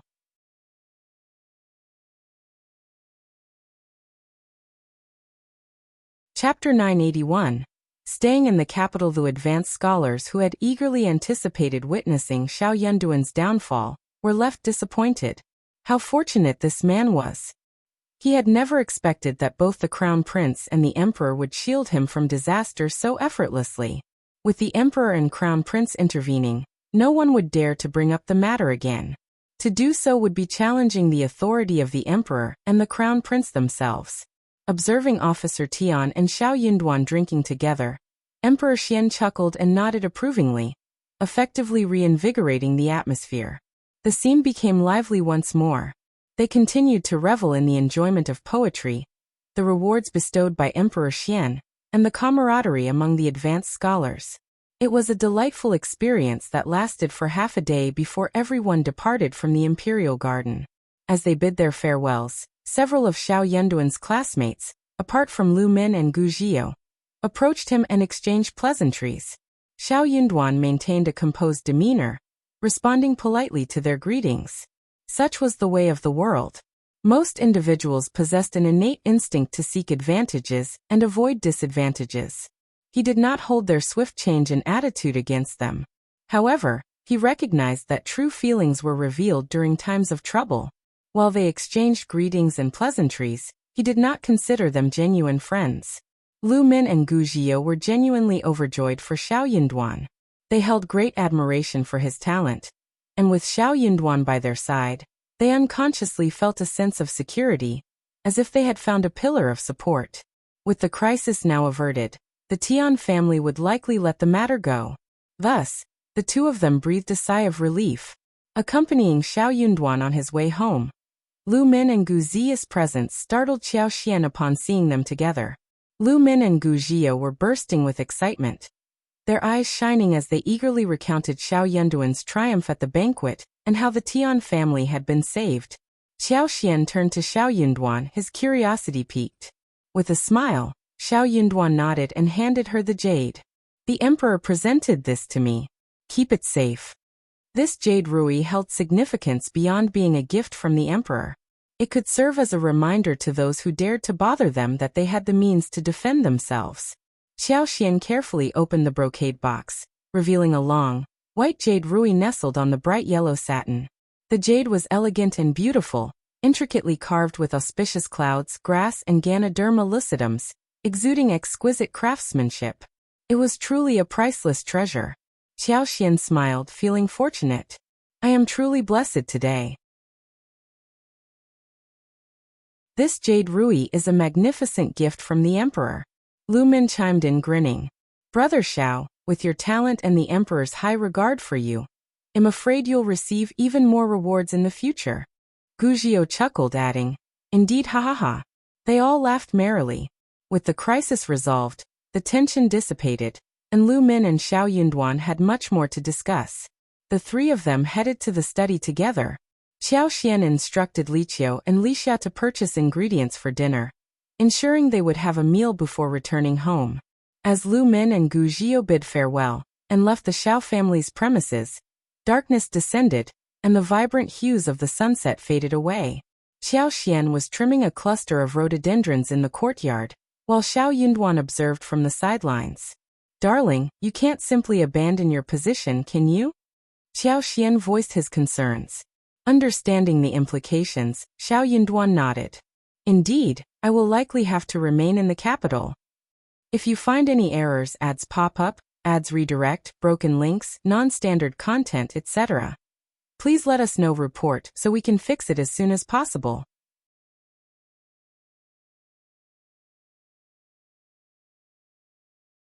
Chapter 982. Qiao Xian's bet the emperor held such a high opinion of him that he remained oblivious to the unfolding events. However, by doing so, the Ministry of Personnel would never force him to leave the capital. My dear, I will seize an opportunity to suggest paying respects to our ancestors, and then, Xiao Yunduan smiled bitterly, his determination apparent. You can stay in the village once we return. Their household was well stocked, and the bustling province was within close reach, allowing her to acquire anything she desired. Her family treated her kindly, ensuring she was not mistreated in his absence. County Magistrate Qiao would soon depart for the capital, and the incoming county magistrate would likely avoid causing them trouble, as long as they acted sensibly. The odds of convenience were even higher. She envisioned a life of freedom and happiness back home. Qiao Xian was taken aback. Living in the village, she lacked nothing. The family was harmonious, and she had the freedom to explore the mountains and the town whenever she pleased. It was an idyllic pastoral life she had always dreamed of. It couldn't be more perfect. However, that was no longer what she desired. You want to separate from me? That's not what I meant. You're right. Qiao Xian's expression turned sorrowful and distressed. You achieved the highest position and received recognition from the emperor. Yet you still wish to remain a government official in the capital. You want to cast me aside and pursue a contented life in the city. Perhaps you will take on concubines one after another. In a few years, I will bear children for other concubines as well. Qiao Xian had been teasing him, but as she spoke, a tinge of sadness crept into her voice. Tears welled up in her eyes. It was true. As the saying goes, husbands who are separated by 1,000 miles might as well be strangers. They were thousands of miles apart, and the capital city was so enchanting. No matter how pure-hearted and devoted he was, he would inevitably be influenced by the passage of time and the vast, ever-changing environment. Qiao Xian didn't want to take that risk, and she couldn't bear the consequences. She wasn't being overly suspicious. She believed in trusting him, but she knew it wouldn't be that simple. Humans were social creatures, susceptible to their surroundings. Many people clung to their initial intentions, but over time they changed. That change wasn't solely because of him, but also due to the environment. Being by his side or not made a world of difference. He understood his own intentions when he suggested she return to her hometown. He was worried she would face hardships or mistreatment in the bustling city, but she had no intention of staying in the village. She possessed extraordinary abilities that could protect her, and no one could easily harm her. Even without those abilities, she wouldn't leave. Xiao Yinduan was alarmed by Qiao Xian's words. Anxiously, he tried to explain. No, my love, you've misunderstood me. That's not what I meant. That's exactly what you're implying. No, I'm just concerned about your well-being. So, I shouldn't feel hurt when you take on a concubine? I don't have any concubines. What about in the future? There won't be any. You'll be thousands of miles away, and I won't be able to see you either, right? What if someone tries to woo you? What if the emperor insists on assigning someone to attend to you? Xiao Yinduan found himself torn between laughter and tears. Absolutely not. The emperor is far too occupied to meddle in such matters. If you find any errors, ads pop up, ads redirect, broken links, non-standard content, etc., please let us know. Report so we can fix it as soon as possible.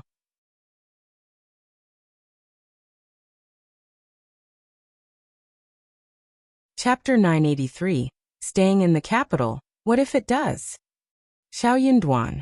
My love, you enjoy arguing, don't you? You're pushing me away and not allowing me to voice my concerns? No, I'm not pushing you away. Xiao Yinduan was completely thrown off track by Qiao Xian's persistent questioning. He sighed, caught between laughter and tears. But I am genuinely worried about your well-being in the capital. Qiao Xian spoke softly. But you're not concerned about me when I'm not in the capital? Xiao Yinduan was taken aback. You don't want to see me after so many years? Annoyance flashed across Xiao Yinduan's face. I want to stay in the capital. Xiao Yinduan smiled as he looked at Qiao Xian. All right, let's stay together here. Qiao Xian smiled, tears still lingering. Don't worry, the Tian family has little connection with us, and we might cross paths again soon.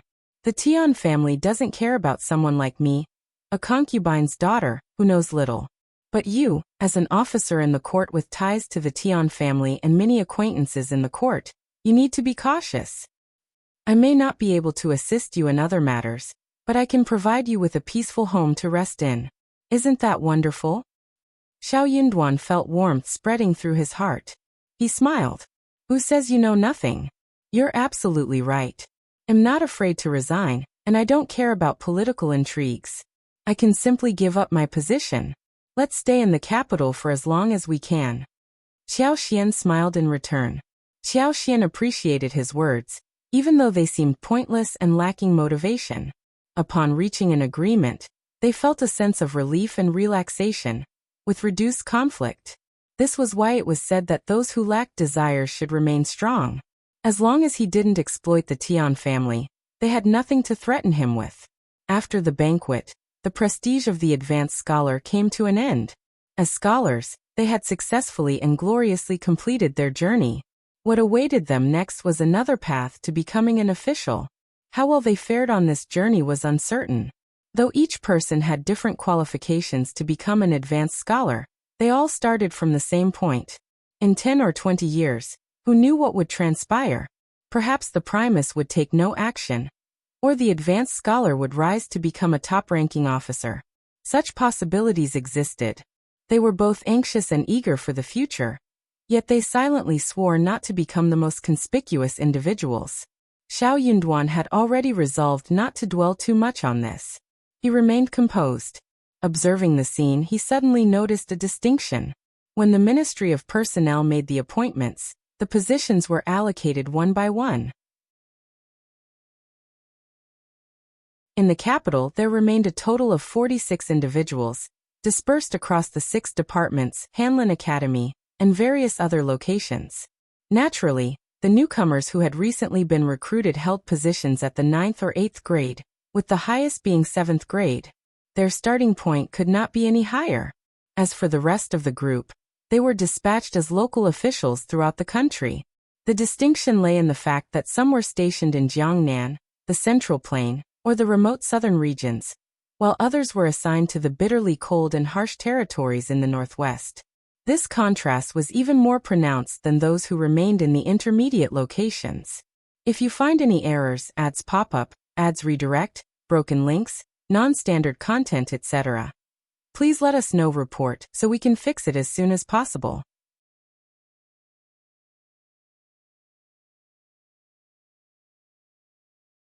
Chapter 984.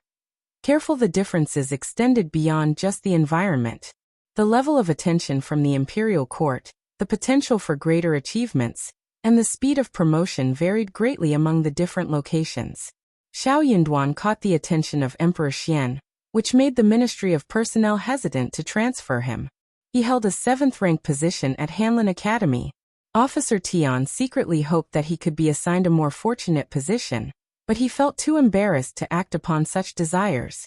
As a result, he could only grant Xiao Yunduan a 7th-rank editing position. However, Officer Tian did not approve of Xiao Yunduan's friends. Lu Min was dispatched to Fujian, while Wuxia was sent to a cold and remote place in the northwest. These locations were underdeveloped and challenging environments, ones that most people avoided and tried to steer clear of. Xiao Yunduan felt a deep sense of guilt, and even treated them to a meal, burdened by his conscience. Lu Min and Wuxia were not particularly content either. Especially after the appointments were announced, some individuals made sarcastic remarks about Xiao Yunduan, further fueling their annoyance. Yet, they did not hold Xiao Yunduan responsible for their circumstances. Brother Xiao, that's an order from the imperial court. It has nothing to do with you, Lu Min remarked. Yeah, we're at the bottom of the rankings and lack connections, so we never expected to receive favorable positions. It's all within our expectations, Wuxia added. Haha, no matter what, Xiao Yunduan has become a government official. He excelled in his studies and lives up to his ancestors. That's something to be proud of, another friend chimed in. Indeed, who knows what the future holds? Being away from the capital might actually be a good thing. I'm curious about the scenery in the south, Lu Min pondered. Haha, I think the north has its own interesting aspects too. But Xiao Yunduan, you're headed to advanced mountains and rivers, and we're uncertain when we'll meet again. People in the intermediate positions can be quite treacherous, and well, you're a bit different. Be cautious in the future. Wuxia advised. Absolutely. Brother Xiao, please take care. They expressed their concern sincerely. Xiao Yunduan felt immense gratitude and nodded, engaging in a brief exchange of words with them. After their gathering, they were set to depart the following day. A long journey awaited them. Upon finishing the meal, Xiao Yunduan retrieved 2 envelopes and placed them in front of Lu Min and Wuxia, speaking earnestly. There's 500 liang in each envelope, totaling 20,000 liang. Please don't refuse it. You'll definitely need it in your new locations. We're friends, so don't worry about it. If you feel guilty, you can always return it to me later. Both Lu Min and Wuxia were taken aback. Brother Xiao, isn't this too much? They exclaimed. Though they were able to sustain their studies and had a decent family background, they were only well off within their local province. By living frugally, they could earn around 20 or 30 taels annually. For them, 20,000 liang was an enormous sum. Xiao Yunduan smiled warmly. We won't know the extent of our needs until we're in our respective positions. It's always good to have some for self-protection. Consider it a gift from me and your sister-in-law, and please don't turn it down. Moved by his kindness, they gratefully accepted the 2 envelopes. Brother Xiao, thank you so much. We'll all live well, and we'll meet again in the future. Take care, Brother Xiao. You too. Xiao Xian also handed each of them a cloth bag, each containing 5 potatoes. If you find any errors, ads pop up, ads redirect, broken links, non-standard content, etc., please let us know. Report so we can fix it as soon as possible.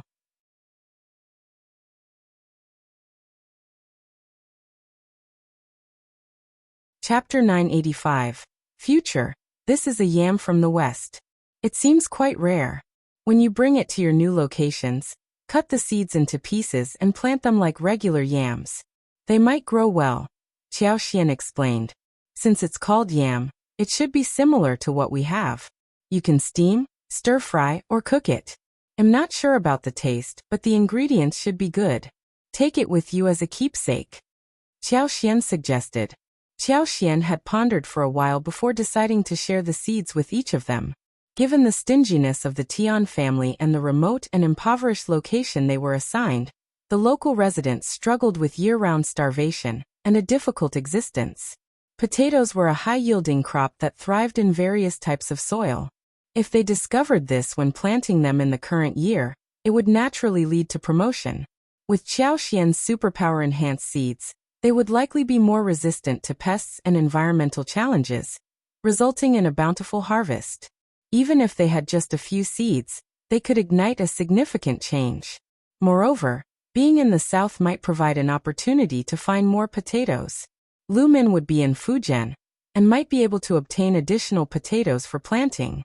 Regardless, Qiao Xian had already provided assistance when it was needed. What unfolded in the future would depend on their luck. By spreading potatoes locally, the residents wouldn't need to worry about lacking promotion, and would have a more promising future.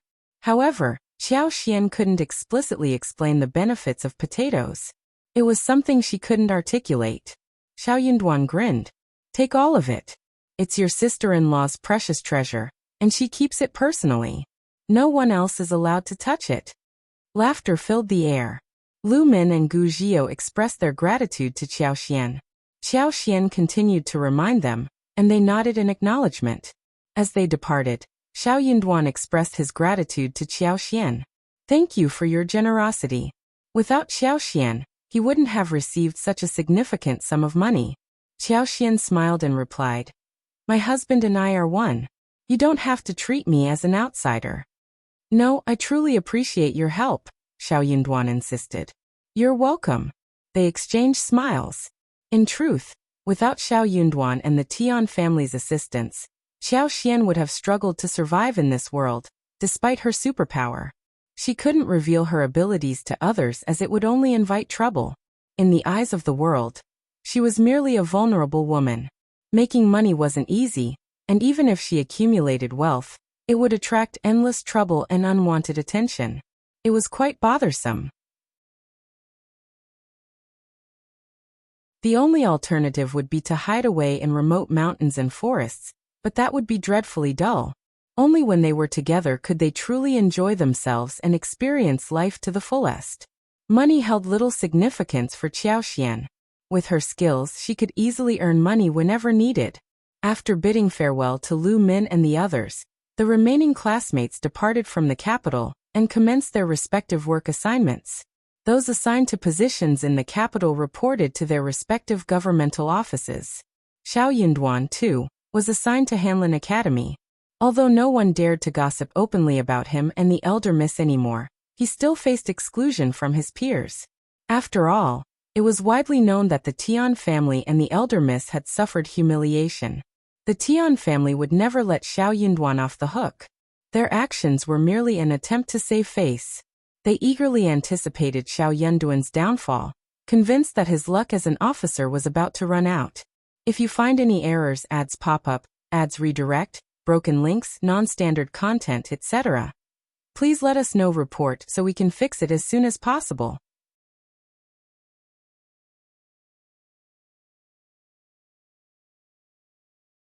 Chapter 986. Hanlin Academy. No one dared to approach him at this moment. The incidents involving Lu Min and Gu Zhio had left a lasting impression on everyone. However, the Tian family refrained from commenting or making things difficult for Xiao Yunduan. They simply maintained a distance from him, as if he were invisible. Each individual prioritized their own future and avoided any involvement. Qiao Hongxi felt increasingly irritated.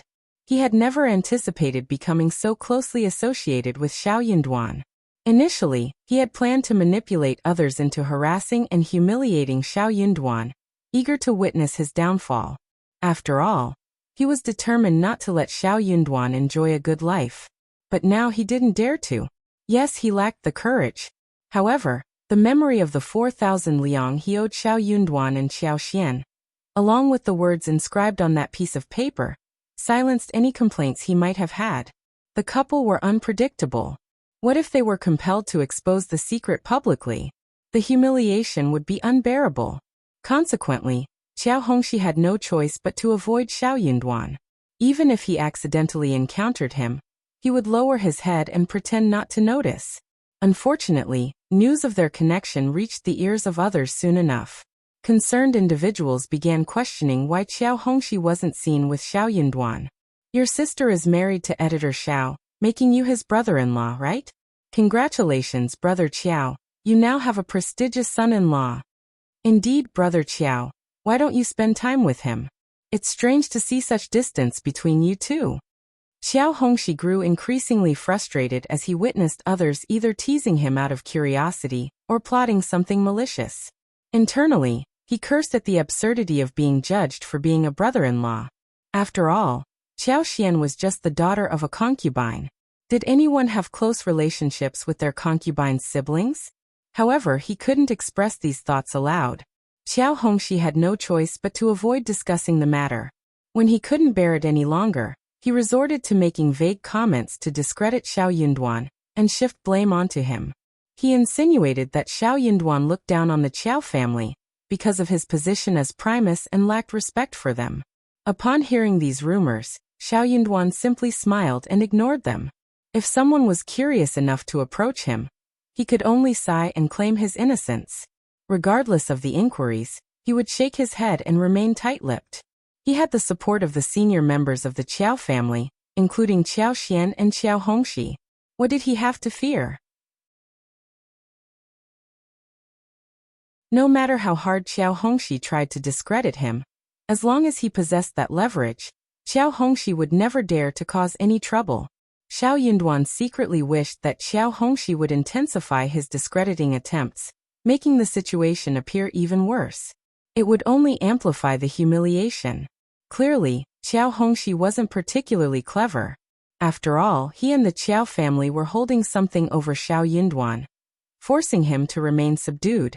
Unfortunately, Xiao Yunduan's words proved ineffective, and the rumor spread even further. Furthermore, certain individuals sought to ingratiate themselves with the Tian family, fueling the situation. Surprisingly, the person who relentlessly attacked Xiao Yunduan was unexpectedly promoted to a vacancy at the Hanlin Academy. If you find any errors, ads pop up, ads redirect, broken links, non-standard content, etc., please let us know. Report so we can fix it as soon as possible.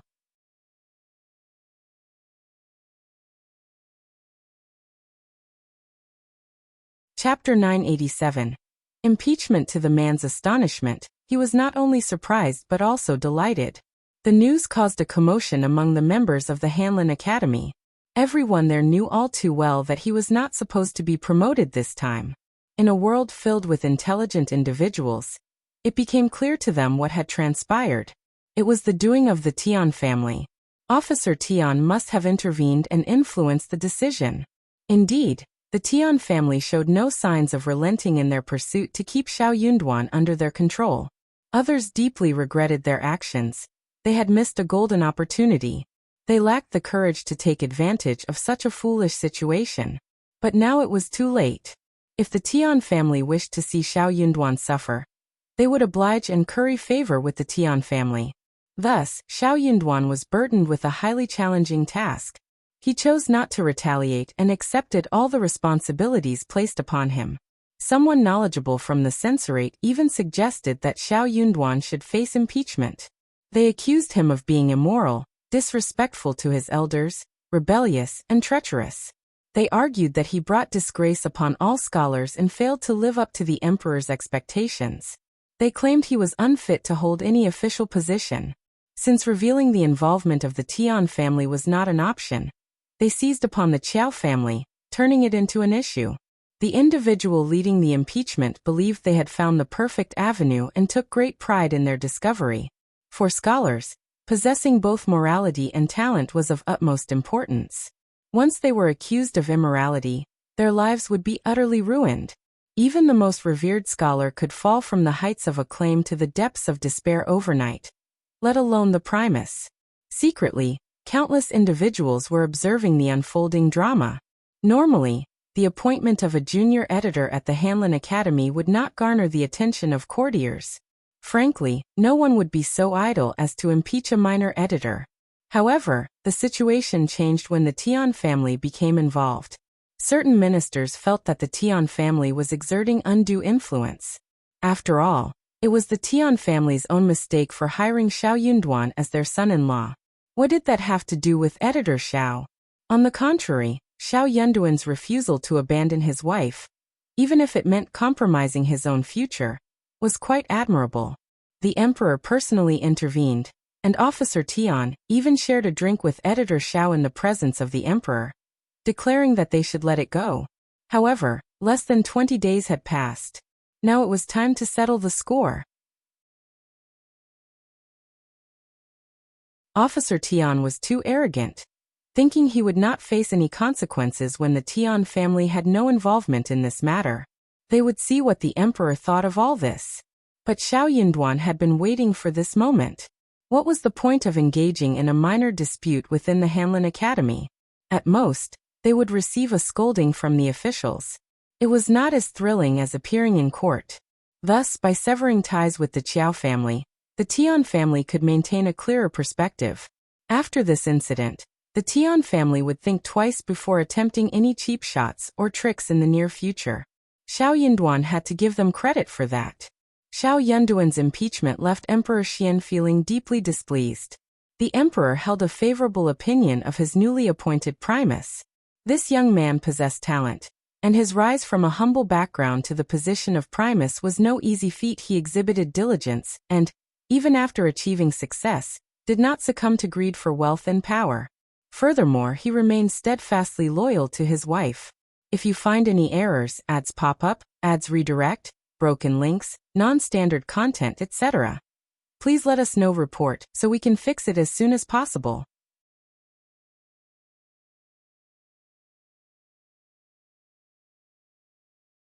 Chapter 988. Xiao Yunduan was a man who adhered to principles and morality. He would not engage in any actions that went against his principles. Emperor Qian had a temperament that could swing between broad-mindedness and narrow-mindedness, depending on his mood and circumstances. When in a good mood, he could easily dismiss offenses and let them slide. However, if he happened to be in an unfavorable state, he could unleash consequences that were detrimental to the offender. In essence, Emperor Qian possessed the power to act as he pleased, and his moodiness was well known. Nevertheless, he was also highly intelligent. One would be wise not to attempt any deceit or manipulation in his presence, as the repercussions would be unbearable for anyone involved. Emperor Qian held a favorable impression of Xiao Yunduan. In fact, he sent someone to gather information about the situation between Xiao Yunduan and the Tian family. As a result, he sympathized with Xiao Yunduan, considering him a pitiable man. However, the fact that Xiao Yunduan was impeached by the censor within less than 20 days of joining the Hanlin Academy led Emperor Qian to doubt that the Tian family had no involvement. What was the motive behind the Tian family's actions? What did old Tian mean? He had assured the emperor that the matter was resolved. even sharing a drink with editor Qiao in his presence as a means to reconcile and seek revenge with a smile? Emperor Qian did not appreciate being disregarded as the emperor. Furthermore, he was intensely curious about the conflict between Xiao Yunduan and the Tian family, prompting him to delve into the details of Xiao Yunduan's connection with the Qiao family. He even made a copy of the letter of severance. The contents of the memorial that Xiao Yunduan had been informed of were strikingly similar to what was written in the severance letter. However, Xiao Yunduan and Qiao Xian had been coerced into signing the contract, despite its unfavorable terms. No one would willingly accept something that was detrimental to their own interests. The Qiao family's behavior was utterly domineering. They were simply bullying Xiao Yunduan, a recommended individual with no notable prospects, and Qiao Xian, a daughter of a concubine, as if they believed the two were powerless. On the occasion of their only visit to the Qiao family, as Qiao Xian departed, she received a slap across the face. Many onlookers witnessed her tearfully seeking solace in Xiao Yunduan's arms at the entrance of the Qiao family. Yet, the Qiao family shamelessly claimed that it was the couple who had instigated the confrontation. Such an assertion was preposterous. That was the Qiao family's account. Surely no one else would believe such a fabrication, right? Little did they anticipate that Xiao Yunduan would eventually become the Primus and join the prestigious Hanlin Academy. Qiao Hongxi proved to be the most vexatious of all. He was well aware of the truth, yet he persisted in discrediting Xiao Yunduan. Conversely, Xiao Yunduan remained an honest and well-mannered man. He could only defend himself with a bitter smile and a sigh, insisting on his innocence and refraining from speaking ill of the Qiao family. That was an act of great benevolence. If that gesture didn't suffice, what more could be expected of them? How dare they question Xiao Yunduan's morality? It was utterly absurd. Emperor Qian formulated some conjectures based on the information he had gathered. Xiao Yunduan didn't need to explain anything further. The emperor had already grasped the situation clearly. Feeling that he, as the Primus, had been unjustly treated, Emperor Qian resolved to defend him. Old Tian, that wretched scoundrel, had caused quite a commotion this time. Consequently, the next morning, Emperor Qian of Qi, who had been absent from court for at least half a month, and was under the supervision of the crown prince, with the assistance of the second, third, and fourth princes, attended court. If you find any errors, ads pop up, ads redirect, broken links, non-standard content, etc., please let us know. Report so we can fix it as soon as possible.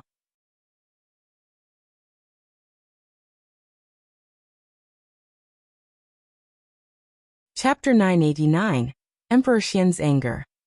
Additionally, Emperor Qian pointed to the memorial and ordered someone to summon strategist Qiao from the Hanlin Academy. He intended to personally interrogate him. Officer Tian and his associates felt a pang of unease, their hearts skipping a beat. The fact that the emperor said please indicated that the Primus held significant importance to him. They were all perplexed. Emperor Qian had been in power for over 40 years, and a new Primus was appointed every 3 years. It was nothing out of the ordinary. True, this young man was handsome, and people naturally paid attention to him. But what was the purpose behind all of this? They had assumed that the emperor would harbor disdain for Xiao Yunduan and strip him of his position. However, now he was planning to personally interrogate him. Ministers who had a cordial relationship with Officer Tian couldn't help but reproach him for his pettiness. They had already let the matter go, so why did he continue to bear a grudge? As a first-class officer of the imperial court, he had made a mistake due to his family's actions. Yet the emperor had attempted to reconcile the situation, but Officer Tian persisted, incessantly harassing editor Qiao. How narrow-minded he was. Others became even more cautious. The Tian family's pettiness served as a warning to tread carefully when forming alliances with them in the future. Who knew when they might unintentionally offend them and incur their lasting enmity? Xiao Yunduan arrived at the court and gracefully performed a kowtow. Emperor Qian couldn't help but feel a sense of satisfaction upon witnessing this. Just as Xiao Yunduan stood up, Censor Lu glared at him and snapped, "Xiao Yunduan, your immorality, disrespect towards your elders, and lack of decorum are an affront to all scholars. Confess now and seek the emperor's forgiveness, or else you shall persist in your obstinacy. How dare you? Emperor Qian erupted in fury. He seized one of the memorials and hurled it toward Censor Liu's head, shouting, I haven't uttered a word, yet you have the audacity to flaunt your authority. I specifically stated that I would personally conduct the interrogation, and now you seek to pronounce judgment. Who do you think you are? How dare you override me? The courtiers were left in a state of shock, their heads bowed low and their breath held in anticipation. Censor Liu was taken aback, his mind reeling and his face drained of color. Cold sweat drenched his back. Your Majesty. Censor Liu collapsed to the ground, his voice trembling. I don't dare. I am innocent. I simply couldn't bear what he and Editor Qiao were doing. I couldn't bear it any longer. That's why I spoke up, Your Majesty, please. You're lying. Emperor Qian remained unmoved by his explanation. He delivered a fierce kick to Censor Liu and sneered. You're merely bullying him because he is young and inexperienced. You're trying to intimidate him into admitting fault without offering a defense. Do you think him a fool? You must have a death wish to play such a petty trick in front of me. Your Majesty, I beg you, I would never dare. Censor Liu nearly crumpled to the ground. Fear had rendered his voice hoarse and trembling. He continued to kowtow, the resounding thuds echoing through the silent throne room. The courtiers were seasoned political players, adept at reading between the lines. Censor Liu's intention had been to catch Xiao Yunduan off guard by attacking him before he could gather his bearings. However, the emperor saw through his scheme, laying it bare for all to witness. If you find any errors, ads pop up, ads redirect, broken links, non-standard content, etc., please let us know report so we can fix it as soon as possible.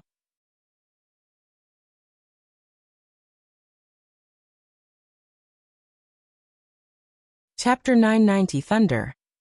He had publicly humiliated him. The courtiers were all reminded of a crucial fact.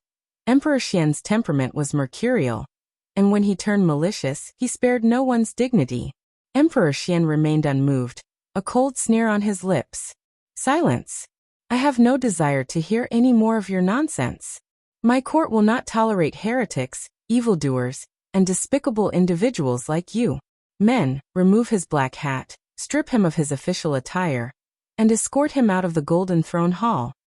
Censor Liu felt as if he had been struck by lightning. Your Majesty, he had intended to plead for mercy, but upon seeing the icy glare in Emperor Qian's eyes, he dared not utter a word.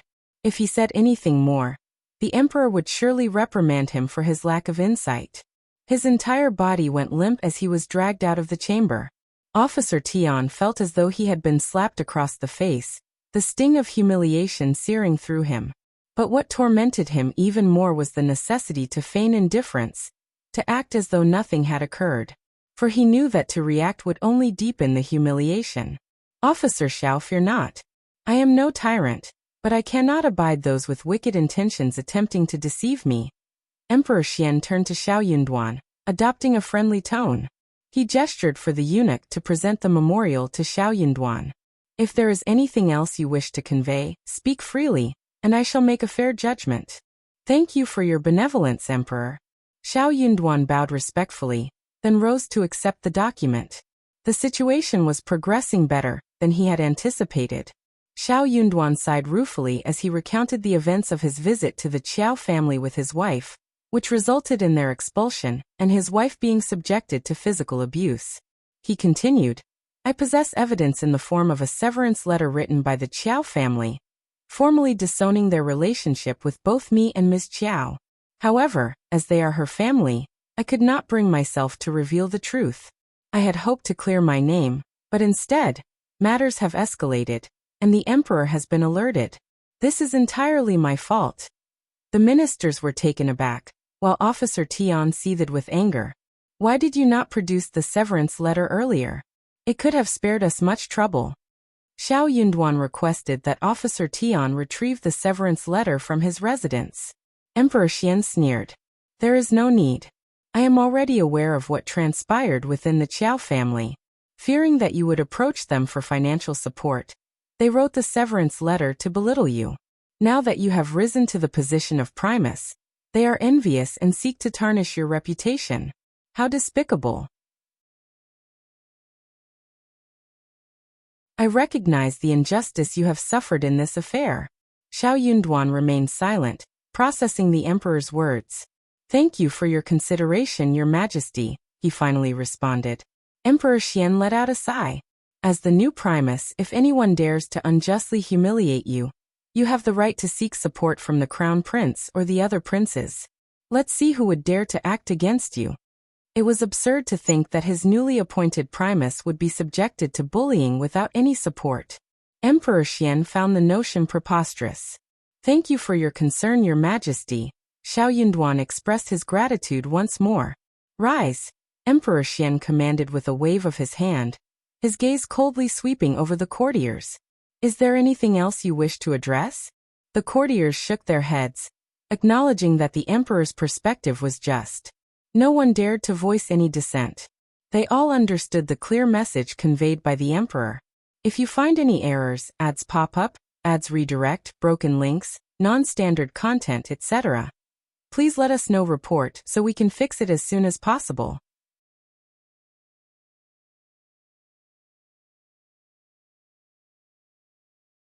Chapter 991.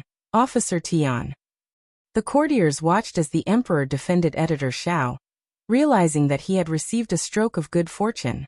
With the emperor's support, Editor Xiao would have the freedom to act as he pleased at the Hanlin Academy, and even have influence over the crown prince and other princes. Emperor Qian expressed his disgust and asked, "What about Qiao? Qiao at Hanlin Academy?" The left assistant minister of the Ministry of Personnel responded, "It is Qiao Hongxi, your majesty. He is no good either."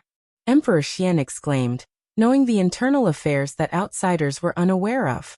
He takes advantage of strategist Xiao's soft-heartedness and bullies him. He is unworthy of his position.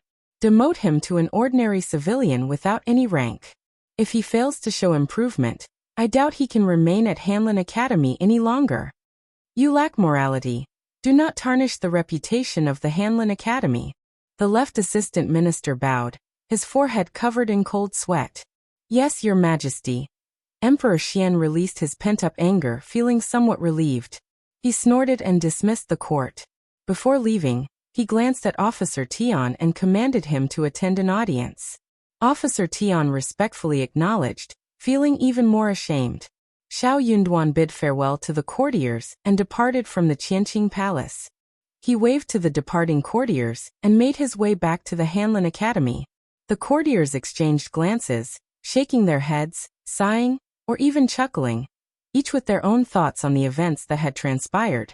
Editor Xiao was indeed fortunate, and it was clear that she should steer clear of any involvement with him in the future. The behavior of the Qiao family was completely uncalled for. They not only looked down upon Editor Xiao and his wife, but even went so far as to present them with a severance letter. What gave them the right to fabricate stories about them? The unkindness exhibited by the Qiao family, particularly Qiao Hongxi, was truly disappointing. It was foolish of them to think they could concoct false evidence. How would they feel when the truth inevitably came to light? In Dongnuan Pavilion, Officer Tian stood beneath, respectfully facing Emperor Qian, whose expression was quite grim. Do you know why I have summoned you? Emperor Qian inquired. Officer Tian dared not claim ignorance. He kneeled down and said, I apologize.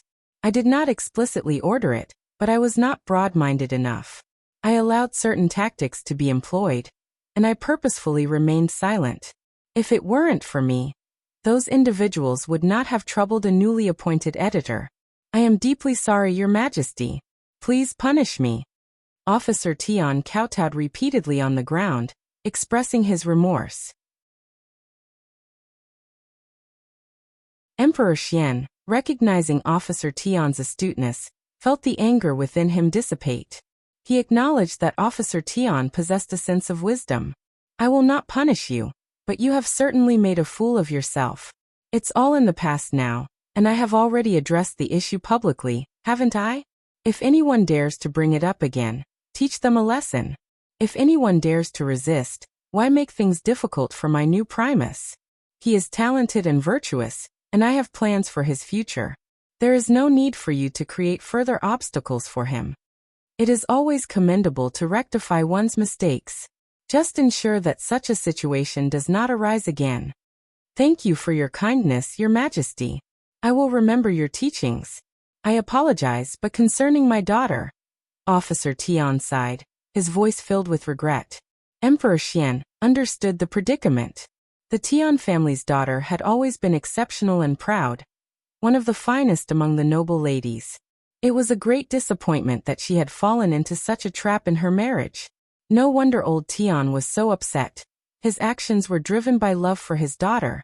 If you find any errors, ads pop up, ads redirect, broken links, non-standard content, etc., please let us know. Report so we can fix it as soon as possible.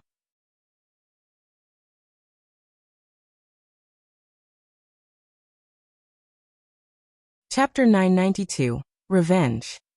No one was to blame. It was simply a regrettable mistake. Emperor Qian's expression softened. Very well, let's put this behind us. Never speak of it again. Yes, Your Majesty. You may go now.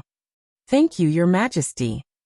Officer Tian let out a sigh of relief as he exited the pavilion. That was a close call. He had felt utterly humiliated. For the time being, he would refrain from taking any actions against Xiao Yinduan. He would ensure that nothing would happen to him, and that everything would go smoothly within a year. Otherwise, the blame would fall on his daughter, and that was simply exasperating. Officer Tian's annoyance grew, prompting him to change his plans. Instead of heading to the governmental office, he decided to go straight home to Madame Qiao. Inside the residence, Tian Shanshan was engaged in conversation with her mother. Observing Officer Tian's troubled expression, she offered a comforting smile. Who upset you? You must also take care of yourself. Don't let these matters get to you. If you show your anger, it will only invite sympathy from others and make us feel sorry for you. Madame Tian joined in, her smile gentle. Shanshan is right, my dear husband. Look at how filial our daughter is. Shanshan has always been a paragon of filial piety, and I am well aware of that. I am blessed to have such a wonderful daughter. Officer Tian chuckled, finding solace in Tian Shanshan's words. He felt a sense of relief wash over him. However, the weight of his daughter's recent misstep lingered in his mind, causing him further distress. She was such a kind-hearted girl, so why did she have to encounter such unfairness? He could no longer tolerate it. There was no time like the present to seek vengeance. After a brief exchange, Officer Tian escorted Tian Shanshan away and recounted the morning court incident to Madame Tian. Madame Tian felt a sense of suffocation. What does this have to do with you, dear husband? It's not your fault. If that Xiao person has offended someone, it's only natural for others to seek revenge. If he lacks the ability to handle it, he'll have to face the consequences. Why should you bear the blame? The Emperor's actions are completely unfair this time. Are we expected to shoulder the responsibility for anything that befalls the Xiao family? Madame Tian's words were fueled by her frustration, but Officer Tian could only offer a bitter smile and sigh. You're right. What do you mean? From this point forward, I will make it known that no one should cause any trouble for Xiao. I'll ensure that people pay attention to him and offer assistance if anything happens. Dear husband, you're being unreasonable. Madame Tian's annoyance grew. Don't worry, it's never too late for revenge. We can discuss this after a year and a half. Once this matter subsides, we won't be held accountable for any misfortunes that befall him. The Emperor believes that someone is trying to gain favor with me. If I don't take action, the blame will fall on me.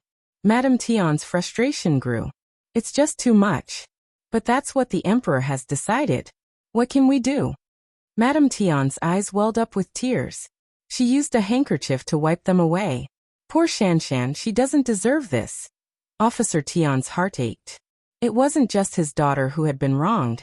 He felt deeply humiliated as well. The Emperor's scolding of Censor Lu in front of everyone had been unbearable. He had never felt such shame in the court before. Things will get better in the future. Our Shanshan is wonderful, and she will surely find a great partner. If you find any errors, ads pop up, ads redirect, broken links, non-standard content, etc. Please let us know report so we can fix it as soon as possible.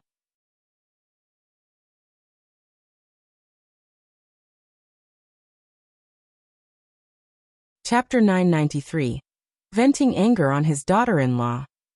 Yeah, that man doesn't deserve someone like Shanshan. Exactly. Mrs. Tian's frustration lingered, and she pondered for a moment before speaking up. We may not be able to touch Mr. Xiao, but what about Miss Qiao? Madame Tian didn't want to wait for 1.5 years to seek revenge. The thought of it was infuriating. Officer Tian considered the suggestion and replied, "The emperor won't interfere in matters concerning women. But be cautious and don't let things escalate." "You can trust me, old master." Mrs. Tian grinned. "Rest assured, I know what needs to be done." Madame Tian sneered inwardly. If the emperor still remembered the man named Xiao, she could temporarily spare him. After all, the emperor wouldn't always remember him. She would let him live in misery for a while.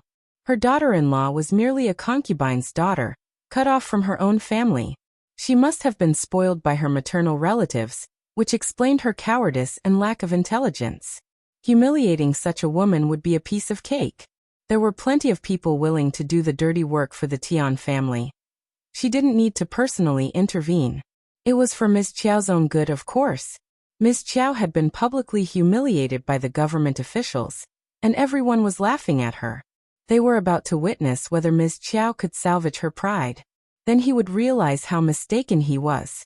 He would learn the weight of his loss if he didn't marry Shanshan. Miss Qiao's humiliation was imminent, and she would no longer find a place for herself in the capital. The more Madame Tian dwelled on this thought, the more content she became. Xiao Yinduan and Qiao Xian held a small celebration in the courtyard of the Xiao family. Both of them felt a sense of relief. With this knowledge, the Tian family wouldn't dare to make a move for at least 1.5 years. And 1.5 years provided ample time to bring about significant changes and accomplishments. In a few days, I'll find an opportunity to inform the secretary of Hanlin College that we'll be returning to our hometown to pay respects to our ancestors. We'll take care of everything back home. Qiao Xian nodded in agreement. Yes, we should handle our family affairs diligently. Qiao Xian couldn't simply disregard the fields and other properties they owned. Although Ms. Fong and her family would assist in looking after them, the Yuezheng family in the province would also lend a helping hand. However, Qiao Xian's unique abilities were required to tend to the fruit trees and crops. They decided to explore the capital and purchase gifts to bring back home, allowing everyone in the family to experience a taste of the city. Xiao Yinduan had no objections to the plan. While Xiao Yinduan attended to his duties at the Imperial Academy, Qiao Xian ventured out with Li Qiao and Li Xia to shop for various presents for their family. Considering the long journey ahead, Qiao Xian refrained from purchasing too many items, opting for lighter and more manageable choices.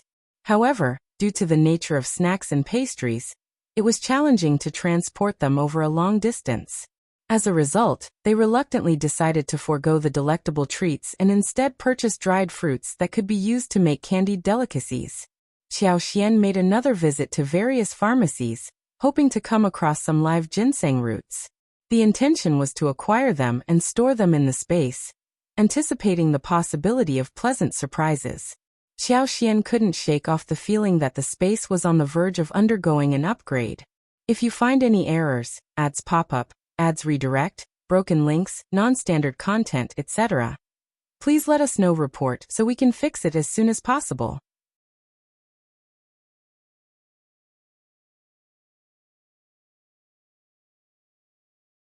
Chapter 994.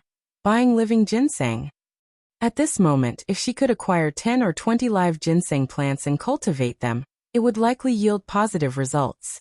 Expensive flowers like orchids and peonies could also prove to be highly effective. However, in the capital, such luxurious flowers and trees were always in high demand. They would be swiftly purchased by princes, kings, monarchs, and affluent families before even reaching the market.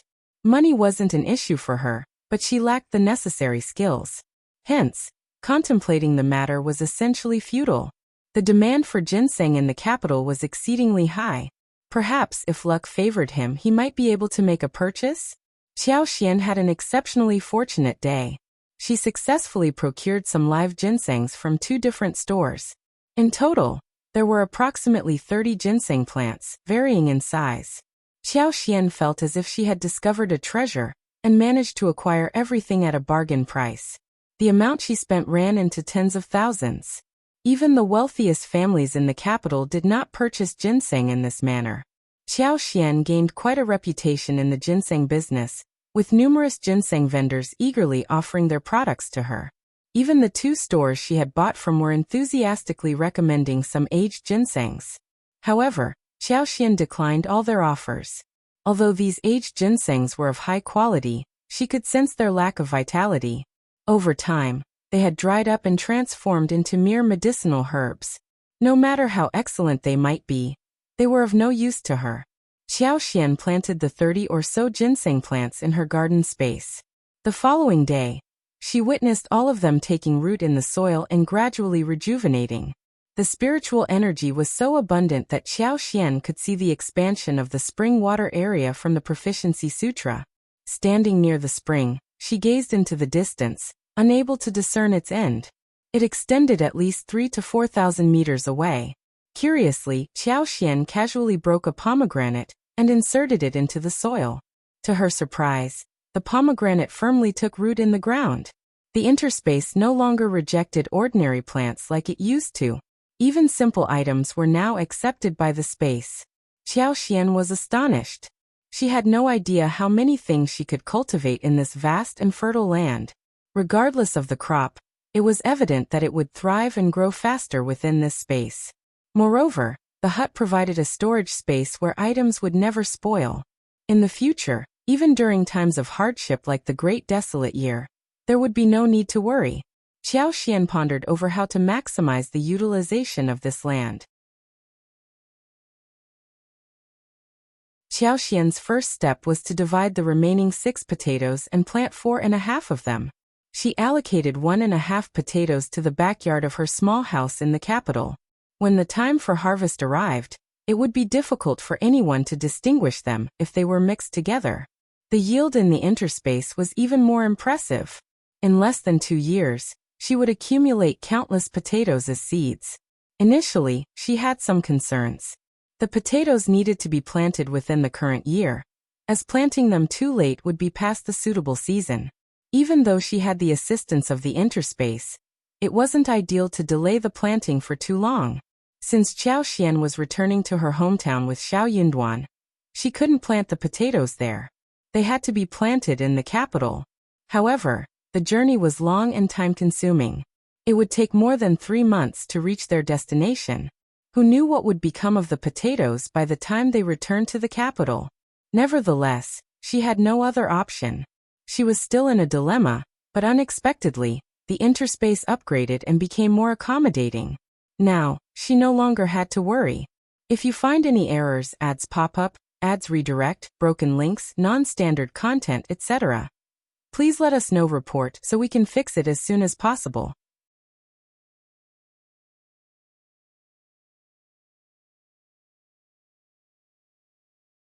Chapter 995, Updated Space. They could simply plant some in the backyard. Even if something went wrong, they could utilize the space to compensate for any setbacks. That was an incredibly positive development. Qiao Xian sensed that there was more than 300 mu of available land for cultivation in the intermediate space, although the exact number was not fixed. She could sense that the amount of arable land was increasing every day, but she wondered how long it would continue. Based on current estimates, another 300 mu would be available in approximately 10 days. If this situation could persist for 1 or 2 months, it would be fantastic. Qiao Xian had already made a firm decision. She was going to plant rice on the additional 300 mu. Farming in this space was different from outside. There was no need to flood the fields with water. The seeds could be sprinkled directly. When she purchased the rice seeds, she felt a bit overwhelmed by the large patch of land. Even if she were to plant just rice seeds alone, it would be an arduous task for one person. So Qiao Xian attempted to plant the seeds using her divine sense, which turned out to be successful. She was overjoyed. Within less than an hour, all 300 mu of rice had been planted. She concentrated and composed herself. She could even feel the rice seeds silently burrowing into the ground, reaching a depth, preparing for germination and gathering strength to emerge from the soil. At night, she couldn't resist coming to check again. The 300 mu of rice fields were already displaying a faint, tender green color. The rice seeds had already sprouted, and small needle-like sprouts were growing. From a distance, the sight was a soothing, pale green, soft, and adorable, evoking a sense of relaxation and joy. Qiao was filled with immense delight. It was as if they had already glimpsed the bountiful harvest that awaited them. This place was abundant in fertility and vibrant energy, alleviating any concerns about diseases, pests, and unpredictable weather. They were undoubtedly poised for a bountiful harvest. Qiao contemplated that upon her return to the village, she would plant additional fruit trees and create an orchard. This way, fresh fruits could be enjoyed throughout the year. And the beauty of it was that it didn't matter whether one resided in the north or south. Qiao happily entertained these thoughts when Xiao Yunduan brought up the idea of paying respects to their ancestors to the chancellor of Hanlin College. But now he needed to carefully consider the matter. It was every scholar's ultimate dream to return to their hometown with honor after achieving the position of Primus. Paying homage to their ancestors was a glorious act, one that brought great honor to their family. The chancellor dared not refuse them outright, yet he also hesitated to agree too hastily, fearing the wrath of the Tian family. So with a smile he vaguely stated that he needed some time to ponder the request, and promised to provide Xiao Yunduan with an answer within a couple of days. Meanwhile, he assigned some tasks to keep Xiao Yunduan occupied, allowing him the opportunity to pay tribute to his ancestors. Xiao Yunduan nodded in understanding. The courtyard scholar let out a sigh of relief. He couldn't reject Primus Xiao's request, yet he had intentionally made things challenging, making it difficult for the Tian family to find fault with him any longer. Xiao Yunduan and Qiao paid little heed to these circumstances. On that day, Qiao received an invitation from Madame Lin of Hanlin Academy, inviting her to a gathering the next day. Qiao promptly replied, assuring her attendance. Of course she would attend. Xiao Yunduan worked at Hanlin Academy and had numerous colleagues there. If she were to skip the gathering, it would seem rather unsociable. If you find any errors, ads pop up, ads redirect, broken links, non-standard content, etc., please let us know. Report so we can fix it as soon as possible. You're tuning in to the Li Mei's Wuxia Whispers YouTube channel. We're so grateful for your support, and don't forget to subscribe to join us on this incredible journey through captivating stories. Your generosity through donations truly makes a world of difference, as it's the primary source of revenue that allows me to expand and enhance this channel for you. Thank you from the bottom of my heart for being a part of this adventure.